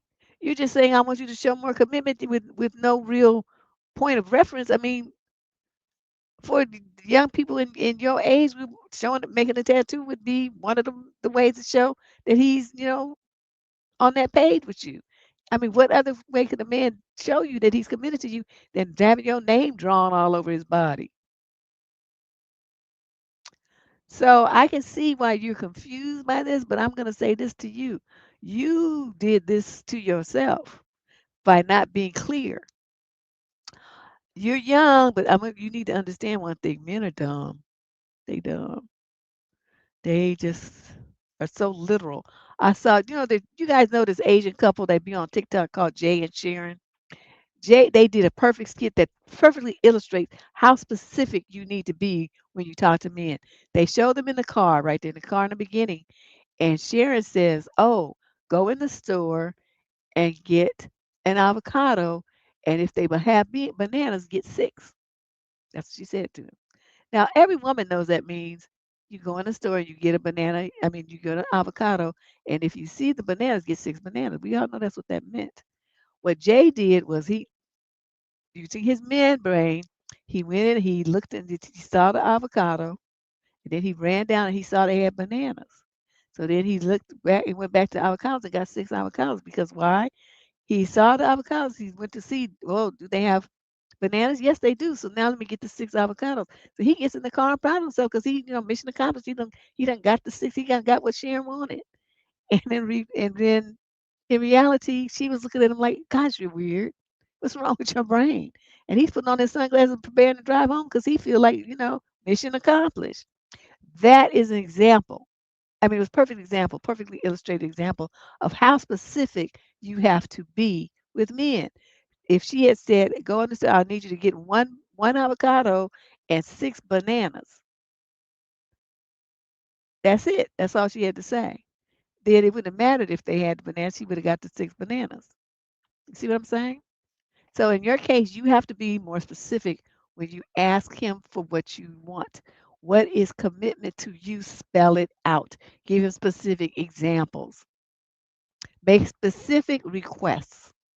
"I would like to set up a dinner so we could have a double date with some of your friends and their girlfriends. I would like to meet them. How about we go and catch a drink or play pool or something with your friends so I can meet them and their girlfriends?" Specifics. "Let's set up a dinner date so I can meet your parents." Specifics. Okay? Don't do this anymore. Lord have mercy. Woo! Let's move on. Question number 16. This is a male 22 to 27 from Maryland, somewhere in Maryland. Summary of issue: was I being a bad son for telling my parents that I will not parent my younger adult sister? I'm 24 and I work at a university as IT support. I have a younger sister, let's call her Cleo, who's 20. She started studying at my same school in the fall of last year. She moved out from my parents and shares a house with two friends. I love my sister, but for some background, she can be quite immature for her age. I think my parents babied her too much. When she got accepted in the university and decided where she was going, my parents made it clear that they wanted me to keep tabs on her. They were worried that she's going to get into with a sketchy boyfriend or start drinking or just be reckless. I told my parents I'd check in with her to make sure she's okay, but I'm not interested in spying on her every move. They frequently call me to ask what Cleo is up to. Every time I say she seems fine, but you should ask her yourself. It's been pretty uneventful. She seemed like a normal, perky self, except for a few conflicts with her housemates. In the last year, she tried to set up a TikTok based cookie business. Last year, she called me because she had accidentally caused a kitchen fire. Oh, she fell asleep while cookies were in the oven. She said her phone alarm didn't go off, and when she took them out, they were in flames. Well, damn, how long were they in there? And she dropped them on the floor. and firefighters were called. No one was hurt. The kitchen flooring and a bit of the wall was a little damaged, but there's no real damage. It is covered by insurance and her deposit. When my parents found out, they were absolutely distraught. They said they didn't think Cleo can be trusted to be independent and demanded that I invite her to live with me so that I can keep an eye on her. I live with my fiance, and while we do have a spare room, she's 4 months pregnant with our first child, and we already have a lot going on. Plus, I don't think this would help Cleo be a responsible adult. My parents don't seem to understand my perspective and said it's my duty to be as her big brother to take care of her, and they don't feel comfortable having her live away from home unless she's with me. They seem convinced that she will do this again and genuinely worried, but I don't think that she would after that scare, and everyone makes mistakes. We ended up arguing over this, and I said I'm not going to parent my adult sister. Am I wrong for not doing more like my parents want? Nope. Because if you agree to that, then when does it stop? Where's the boundary? Where's the fence? I mean, then you're gonna have a wife, well, a baby mama and your kid of your own, along with your own job and responsibilities. How are you supposed to step in and be a parent to somebody who's only a couple of years younger than you when she got a whole, set of parents over there? Tell them that either they let go of the reins and let her make mistakes in life and get over it just like everybody else is, you know, who made it to adulthood, or they cripple her with their worry, their controlling worry, masking it as worry, but it's really controlling behavior. Just tell them that and say, I'm not going to entertain this anymore and I'm not going to argue with you about it. I'm not going to be watching her like a hawk. I have a baby on the way and his not name is not Cleo. And then just hang up. Well, that might be an option. Kiki suggested that your sister move into the dorm. That might work if they have space. A lot of times they don't really have any space. That's why you end up off campus because they don't have no room for you, and you have to live off campus. But um, she sure won't be cooking nothing there. I tell you that, unless she get a little crock pot or something. We used to make dips and stuff and everything in the dorms. People that they got stuck there. I was there for 1 semester. That was it for me. That was enough. I got the experience. You want to have the dorm experience, but I'm like, this is not for me. Question number 17. This is a female 28 to 34. The male's 28 to 34 as well. Summary of issue. Me and my partner have been very lucky to live rent free, but he's not sticking to the agreement. Oh, God. I'm 33 and he's 30. We've been lucky to live rent free in my parents' apartment for the past few years. Years? The agreement was simple. We each pay $25 for utilities a week, and we put $300 a week into a savings account towards a future house deposit. Recently, my dad told me that my partner hasn't been paying his $25 a week for utilities. He said he was going to raise it directly with my partner, but he hasn't done it yet. I mentioned it to my partner. He said to expect that my stepdad would bring it up. Now I feel awkward and stuck in the middle. I feel like it should be on my partner to have that conversation and to pay back what he owes without me having to manage it. For me, this really isn't about the money. It's about sticking to your word and showing respect for the opportunity my family has given us. Actually, this is feeling like a big determining factor for me in the relationship. How can I be with someone who doesn't seem to respect the generosity of my family or take responsibility for his commitments? You shouldn't. Good thinking. I also feel embarrassed that I haven't even have to have this conversation at all. For context, my family really does like him, but this doesn't sit right with me. He's also been inconsistent about putting away the $300 a week for savings, even though he'd be spending that amount on rent or a mortgage anyway if we weren't living here. How would you handle this, Deb? What's the best way to communicate that this is fundamentally not okay for me? You give him an eviction notice. I mean, why is this even a question? That's the agreement for which you were living there. You don't honor the agreement just like on a rental agreement. You don't honor the rental agreement, you get kicked out. So your daddy needs to tell him, look, this was the agreement. If you're not gonna keep it, then you need to pack your shit and get out of my apartment. Because you guys just paying some Mickey Mouse amount of money anyway. I mean, you could just stay there and do that yourself, or get you a female roommate if it's a 2 bedroom. You know what I mean? This is so he's just a bum, taking advantage. So get him up out of there. Get him out of there. Give him a dab your dad, give him a stepdad, give him an eviction notice. Say you got to go. You got 30 days. Get the fuck out. Question number 18. This is a female 22 to 27. Oops, I forgot to put where they from. The male's 28 to 34. Summary of issue. My boyfriend told me that I'm selfish when it comes to nook nook.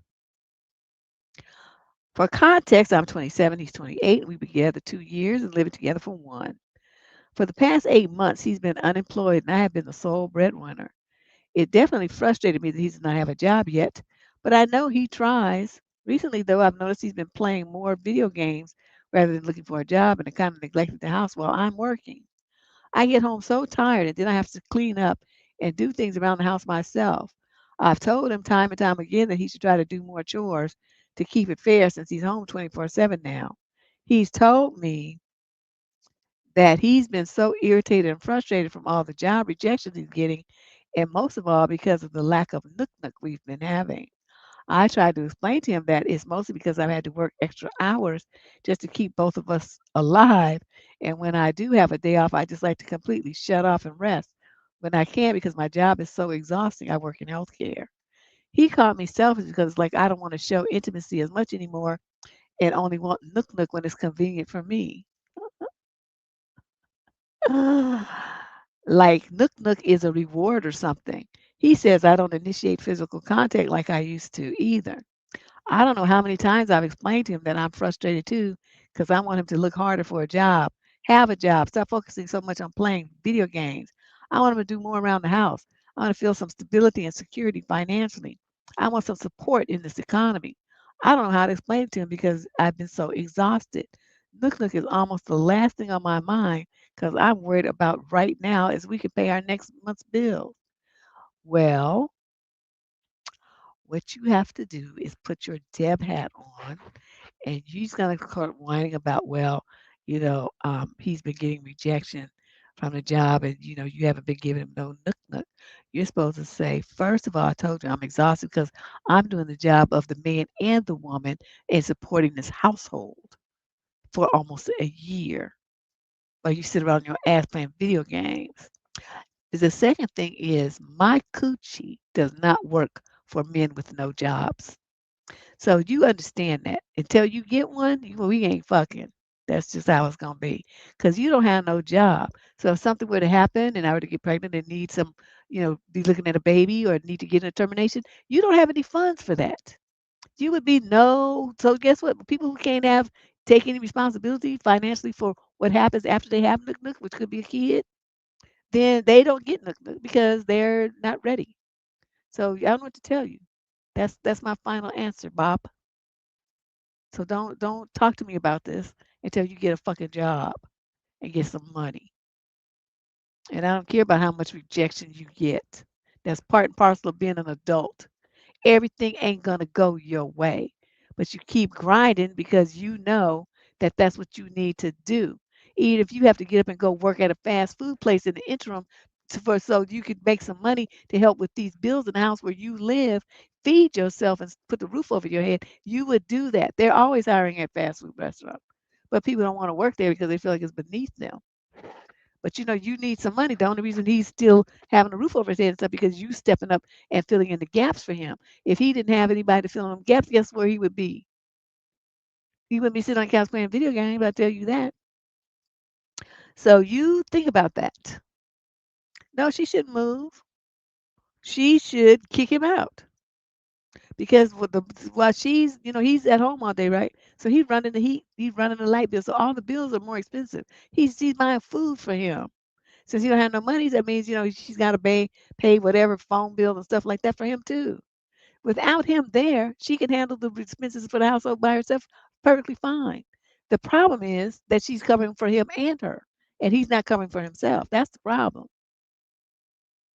So you think about what I'm telling you, and you tell him you got 30 days to either get some money or get out. That's your two choices. I don't, because 8 months, I mean, that's too long. Question number 19. This is a male, 18 to 21. Females also 18 to 21. They're from Dayton. Summary of the issue. I have a job opportunity in another state. How to convince my girlfriend that I should go? You don't need to convince her. You just go. You ain't married. Hello, ladies and Deb. Me and my girlfriend live in Dayton, and I have a job opportunity to go to West Virginia for the summer. The job is 4 hours away from where I live, and it's my favorite place in the whole wide world, completely isolated from the rest of the world. West Virginia, especially the mountains, provides a great sense of comfort for me and a place where I can ground myself when life gets hard. It's something that's important to me and who I am as a person. I really wish I could emphasize how important it is to me. Every time I try to bring up to my girlfriend of a year and a half, she always says something like, "You probably like it more than me." I get upset because that's something I deeply care about, and it seems like she just doesn't care because she don't. This past November, I got offered to work at a summer job in this area that I love. I would stay down there the entire summer. I just know she would not be on board with it. I would bring her here with me, but her dad would absolutely not let her go. I thought about having someone who lives there talk to him, but it wouldn't work.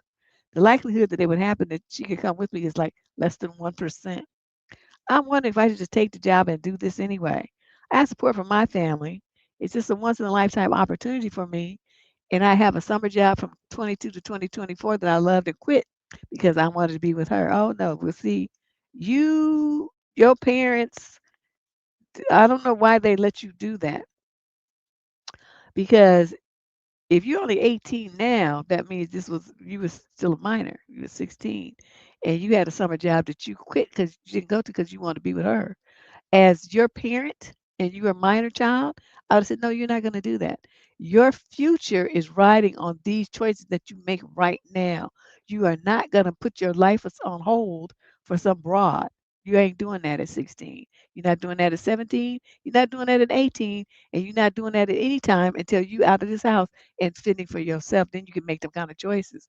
But as long as I'm putting a roof over your head and food in your stomach and clothes on your back, we gonna do it this way, and you're gonna move forward making a making progress in a straight line toward what the person that you want to be as an adult man. I'm here to support that dream. I'm not here to let you derail yourself based on some silly girl. So you gonna go get your shit, pack your shit together. You're gonna go to this summer job, and that would be that. And then you would go. I don't understand this permissive parenting. You letting teenagers make decisions about shit. They don't get to make any decisions. That's why they can't vote and can't drink and stuff. They're dumb. Okay, they don't know nothing. They can't think past what's right now. That's why they depend on parents and people who are have maturity to guide them. I mean, you don't have to like be all heavy handed with it, but sit down and explain to them why this not gonna happen. And say, no, this will be derailing your future. Putting you making you have to go in a big circle rather around something instead of us going in a straight line. Life is short. You need to go straight line every time you can. You don't spend time weaving and wobbling and going beyond here to Dale and over yonder and all that kind of stuff. You're gonna go straight towards what it is you're trying to accomplish here. And me and your daddy, we're gonna push you there. So no, this is not gonna happen. I don't care how much you love her. You send her a letter. Y'all can talk on Zoom, FaceTime, whatever the hell that stuff is y'all be using. You can do all of that all summer. But one thing, you're gonna be doing it from there. And she will be here. And that's gonna be that. So, I hope you understand where I'm going with this young man. I mean, it's great that you like this girl, but guess what? You're only 18. You're gonna like a whole bunch of girls before you get married and settle down. She just won.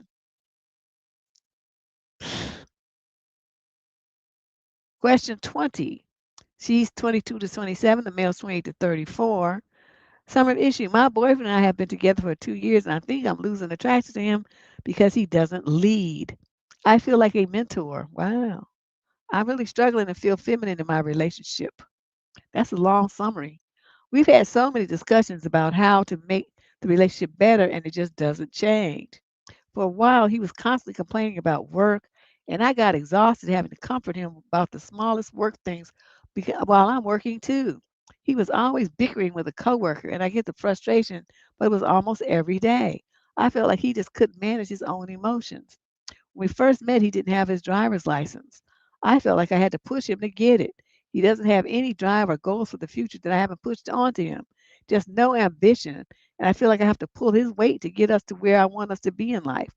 I understand it's his life too, but we both want children. Don't do it. My biggest fear is that I've not been able to provide the best life I can for my kids. He has no car, no savings, and no ideas of his own. What? Also, the only thing he got is a dick? That's what it sounds like to me. Okay, you off on the wrong track here, chick. There's so many small things that have just built up inside of me, and I can't shake how it's making me feel. It might sound shallow, but it infuriates me. He has no idea about anything. I feel like I have to do all the thinking and problem solving. I have to teach him everything, and he doesn't lead on his own because he doesn't know how. He gets so angry. I bring up the same things over and over, but I can't stop feeling this way. I'm tired of feeling like the man in the relationship.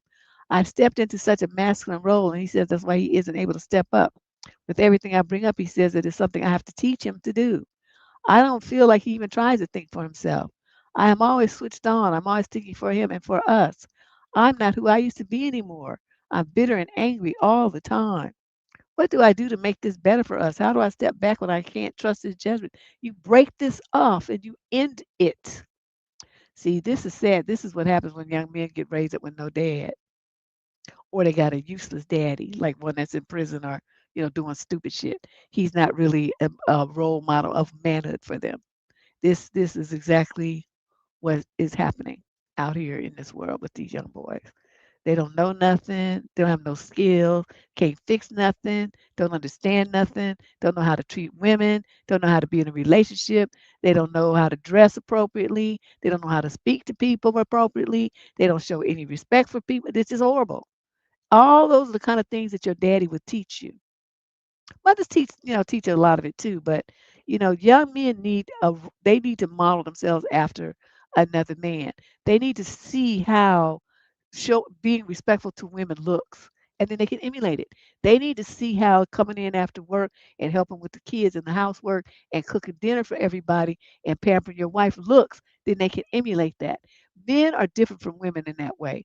They need a model, it seems like. And this is my assessment from my decades on this planet. They don't seem to be able to conceptualize these things independently. They have to see someone doing it, and then they can do it too. They have to see it first. So when you have a whole generation of young men that have never seen what manhood looks like, they've been in a house, run by women. They don't know how to step up. They don't have any concept of what it means to take a leadership position, to be accountable, to be responsible, to be a stand-up dude. They no clue. So that's what you have. And so you trying to make him be that kind of man that's been, molded and formed by another strong man. He's not that guy. So what you have to do is accept reality and move on from this. Tell him that, you're exhausted and you just can't do this anymore. And then you move on, put him back and let him finish growing up. And then you go find you somebody who's, raised similar to you. Because even though people be like, well, I need somebody who's equally yoked and they be focusing on money or religion and stuff. That's not really it. And I don't even like that phrase, but it just came to mind because it's so common in the Black community. What you were looking for, you need somebody who's got the same worldview as you, the same moral stance, the same kind of, you view the world and how you roll in it with the same lens, or at least very similar one.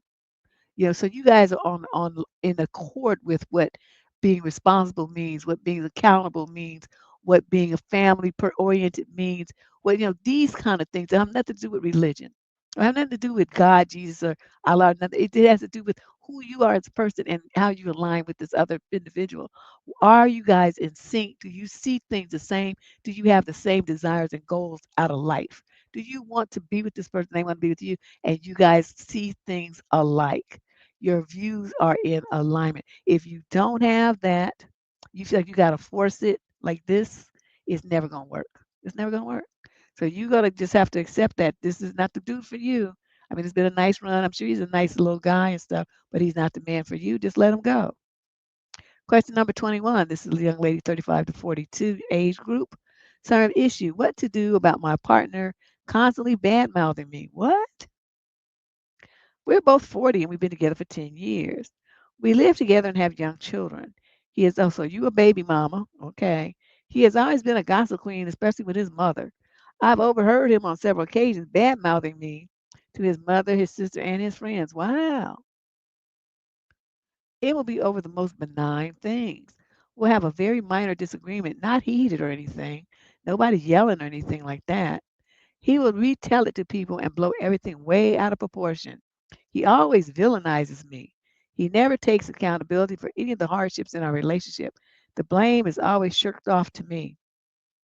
When he is retelling these instances, he uses the most shrill, annoying voice when he recites anything that I allegedly said.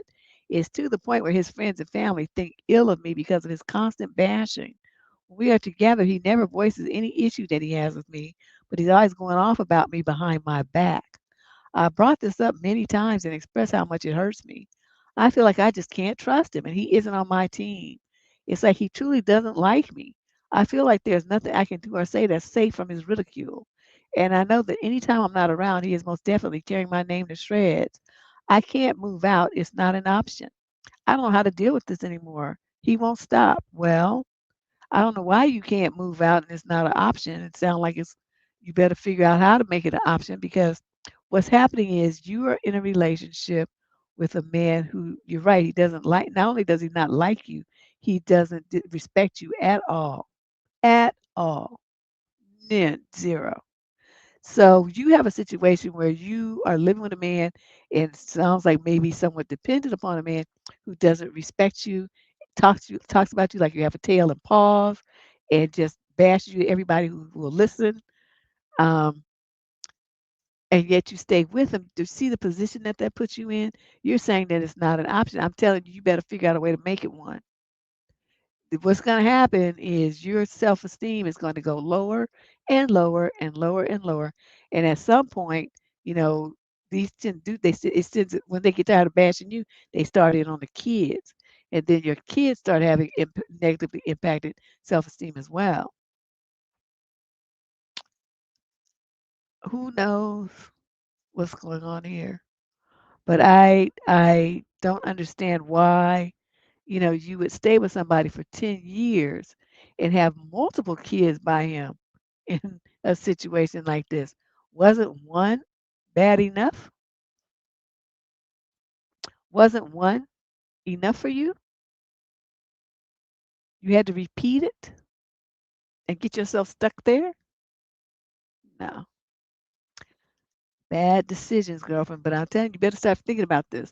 How can I make some moves to get up out of this situation? Because that's going to be the only thing that saves you. Question number 22. This is our next to last letter. Hold on. Running my mouth so much my throat got dry. Female 22 to 27, male 28 to 34. Summary of issue. My boyfriend turned off his location while he was out with his coworkers. I have the urge to break up with him. How do I think about this logically? I'm 26 and I've been dating my boyfriend who's 29 for a little over a year. A few months ago, I went through his phone and found out that he'd been regularly working out with one of his female friends in his apartment gym and inviting her over afterwards to eat and chat. I confronted him and he lied about it until I straight up told him I went through his phone. For context, this girl has been friends with him since college, and he admitted to me before that he had a hunch this girl had feelings for him. Looking at their messages, you could see subtle flirting on her end. He wouldn't entertain them, but he didn't stop or call her out on them either. Anyways, he swears nothing inappropriate ever happened, and I guess I kind of believe him because he has experienced being cheated on by an ex partner of 8 years, which resulted in him abruptly ending that relationship. He convinced me to stay, saying that he will be radically honest and will work hard to rebuild trust. Honestly, the months after have been a problem. Honestly, the months after have been problem after problem. Wait a minute, did I lose something here? Oh, I must have lost a page in my printer somewhere. I don't know what happened to it. Oh, crap. Well, anyway, so basically, so she wants to break up because he must have turned, he was out with some friends, evidently. I lost the page. Yeah, page 37 is missing. I wonder, oh no, I don't know where it is. Um, he turned off his location, so I think she's probably just reading between the lines here. She's thinking he's with this chick, and so she's, upset. I'm gonna say this. You've been with him for a little over a year, and he lied to you about this thing where he's saying with spending time with this other woman. Spending time working out by itself isn't necessarily a thing, but the fact that he invites her to his apartment afterwards is, make taking things to a slightly different level than just a workout. Plus, you factor in that he says that, she had feelings for him. So then you have to ask yourself, as the alleged girlfriend, I'm talking about you, if your boyfriend knows that some girl has feelings for him and he's not trying to entertain that because he has a girlfriend and he wants to make sure there's no problem, no misunderstanding in the relationship, why would he continue to deal with her, especially bring her into his house, knowing that he has a girlfriend? And they're going to turn around and lie to the girlfriend about this woman. So you have to think about this from your perspective. Does the way that he's treating you show disrespect? I vote yes. And what do I say when a man disrespects a woman? Throw him away. You're not married to him. There's no reason for you to stick around and deal with this garbage. And a lot of people say, well, Deb, most of your situation, you don't tell people to work it out, this and that. They're not married. They've only been dating for a year.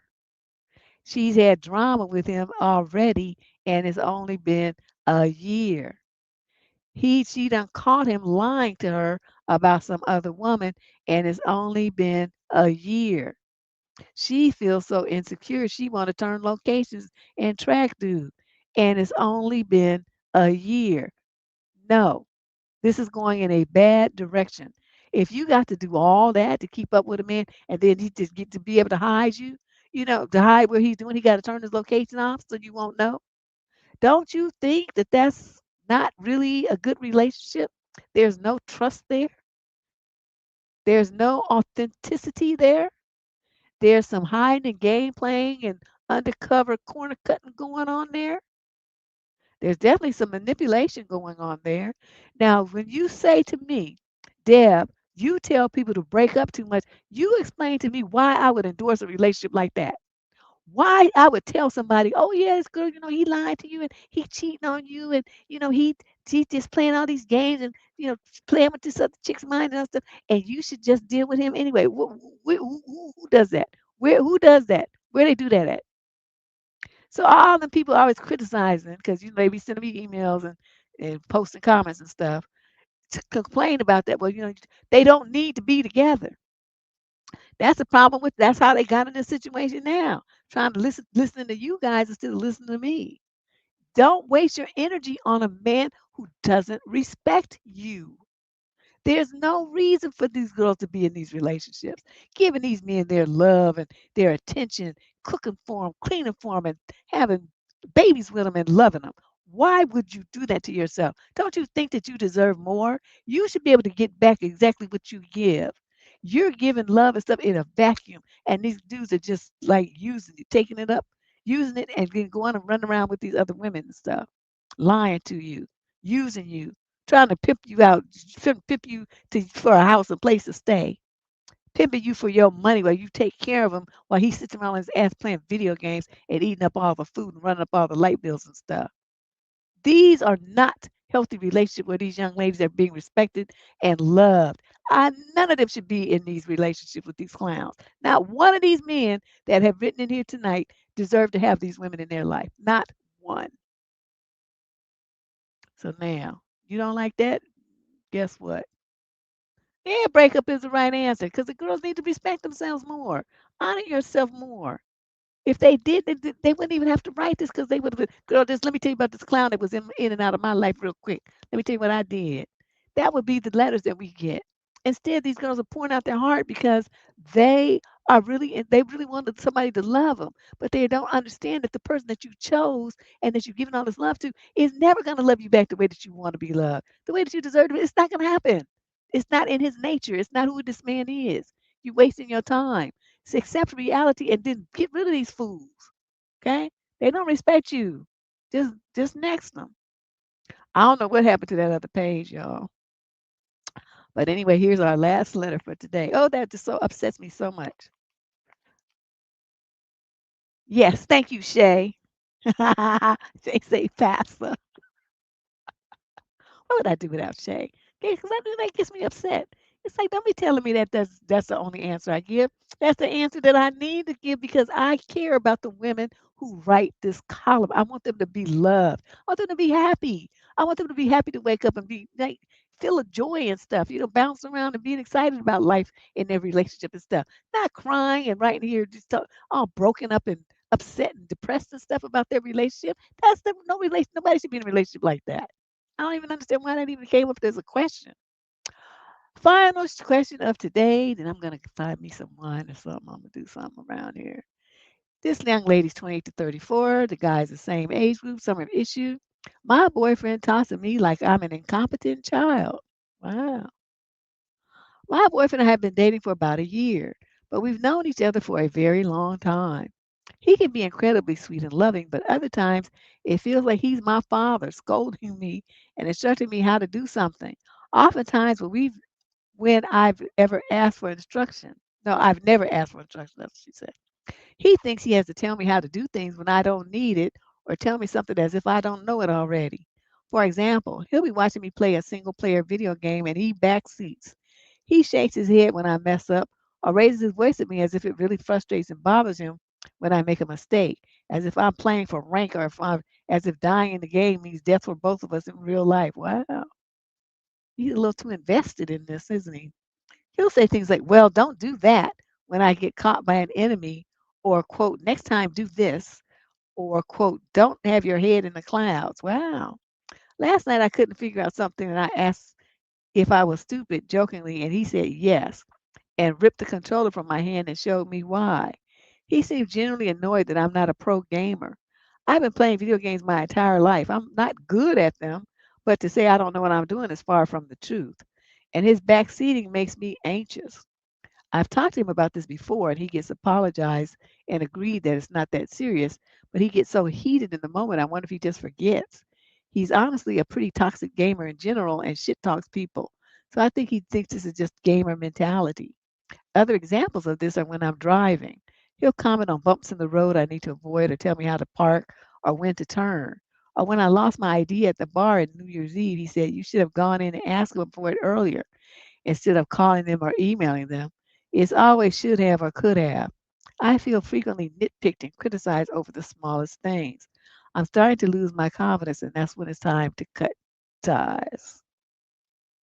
Not to be an armchair psychologist, but I think this is his parents' voice coming out of him because he's mentioned a few times how critical his parents were of him. And I think his anxiety of getting things messed up and his pride kind of got intertwined and projected onto me.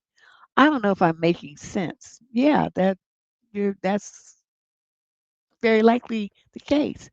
As you can probably guess, I don't have a solid grasp on my own boundaries and don't give him the same treatment. I usually let things go easily because I love him and he is depressed and struggles a lot. I kick myself repeatedly for not standing up for myself in these instances. Deb, how do I gain my voice and how do I handle the situation?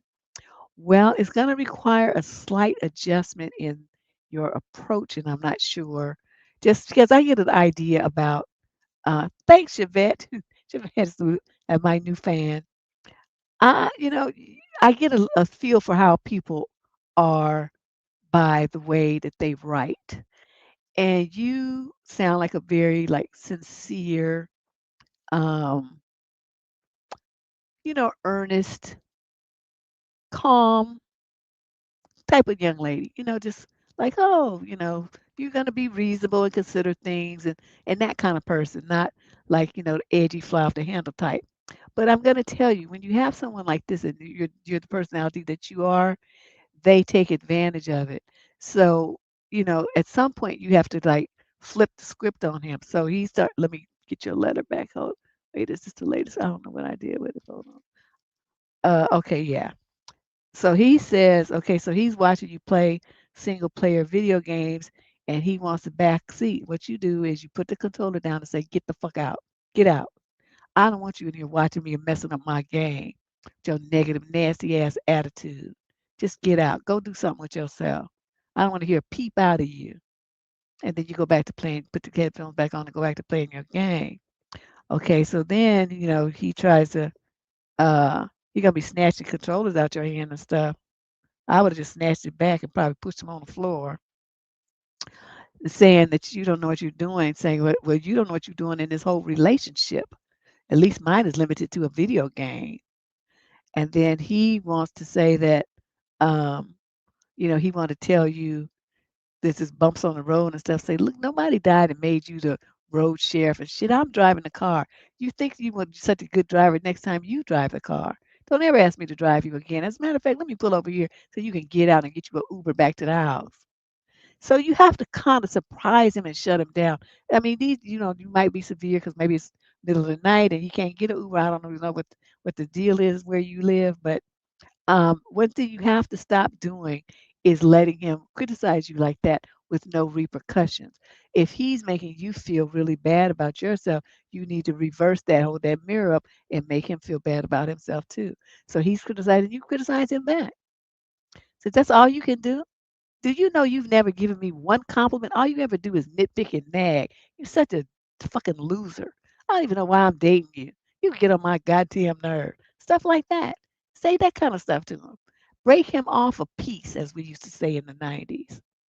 Break him off a piece. There's no reason in this world why like I said, your whole approach is so genteel and stuff like you losing your confidence. That's because you're internalizing these things that he's saying to you instead of firing back and giving him a taste of his own medicine.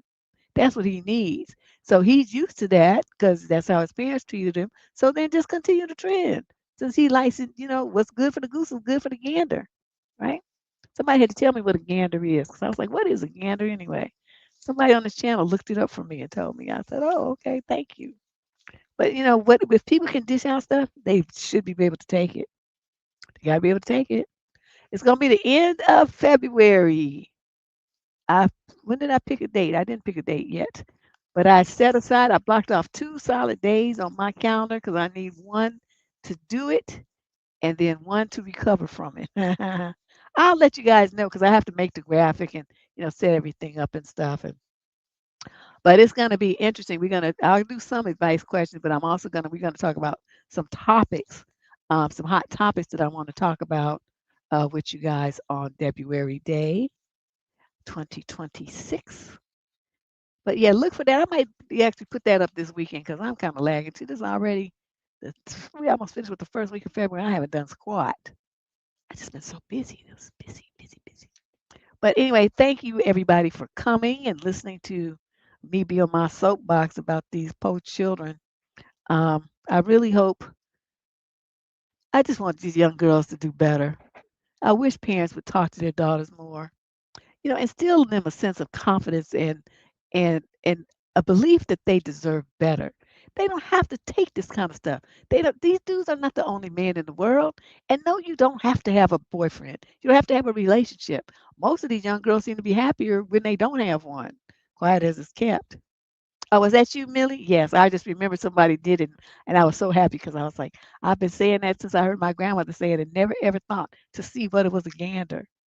You like the service? I don't know if I can have a guest. Oh, but oh, wait. I do have. I met this lady today, right? This is for something else, an event I'm supposed to be helping plan. So I went to meet this lady at the site, right? And so I'm touring the facility and everything, and you're kind of figuring out how I'm gonna set it up for the client and all the stuff.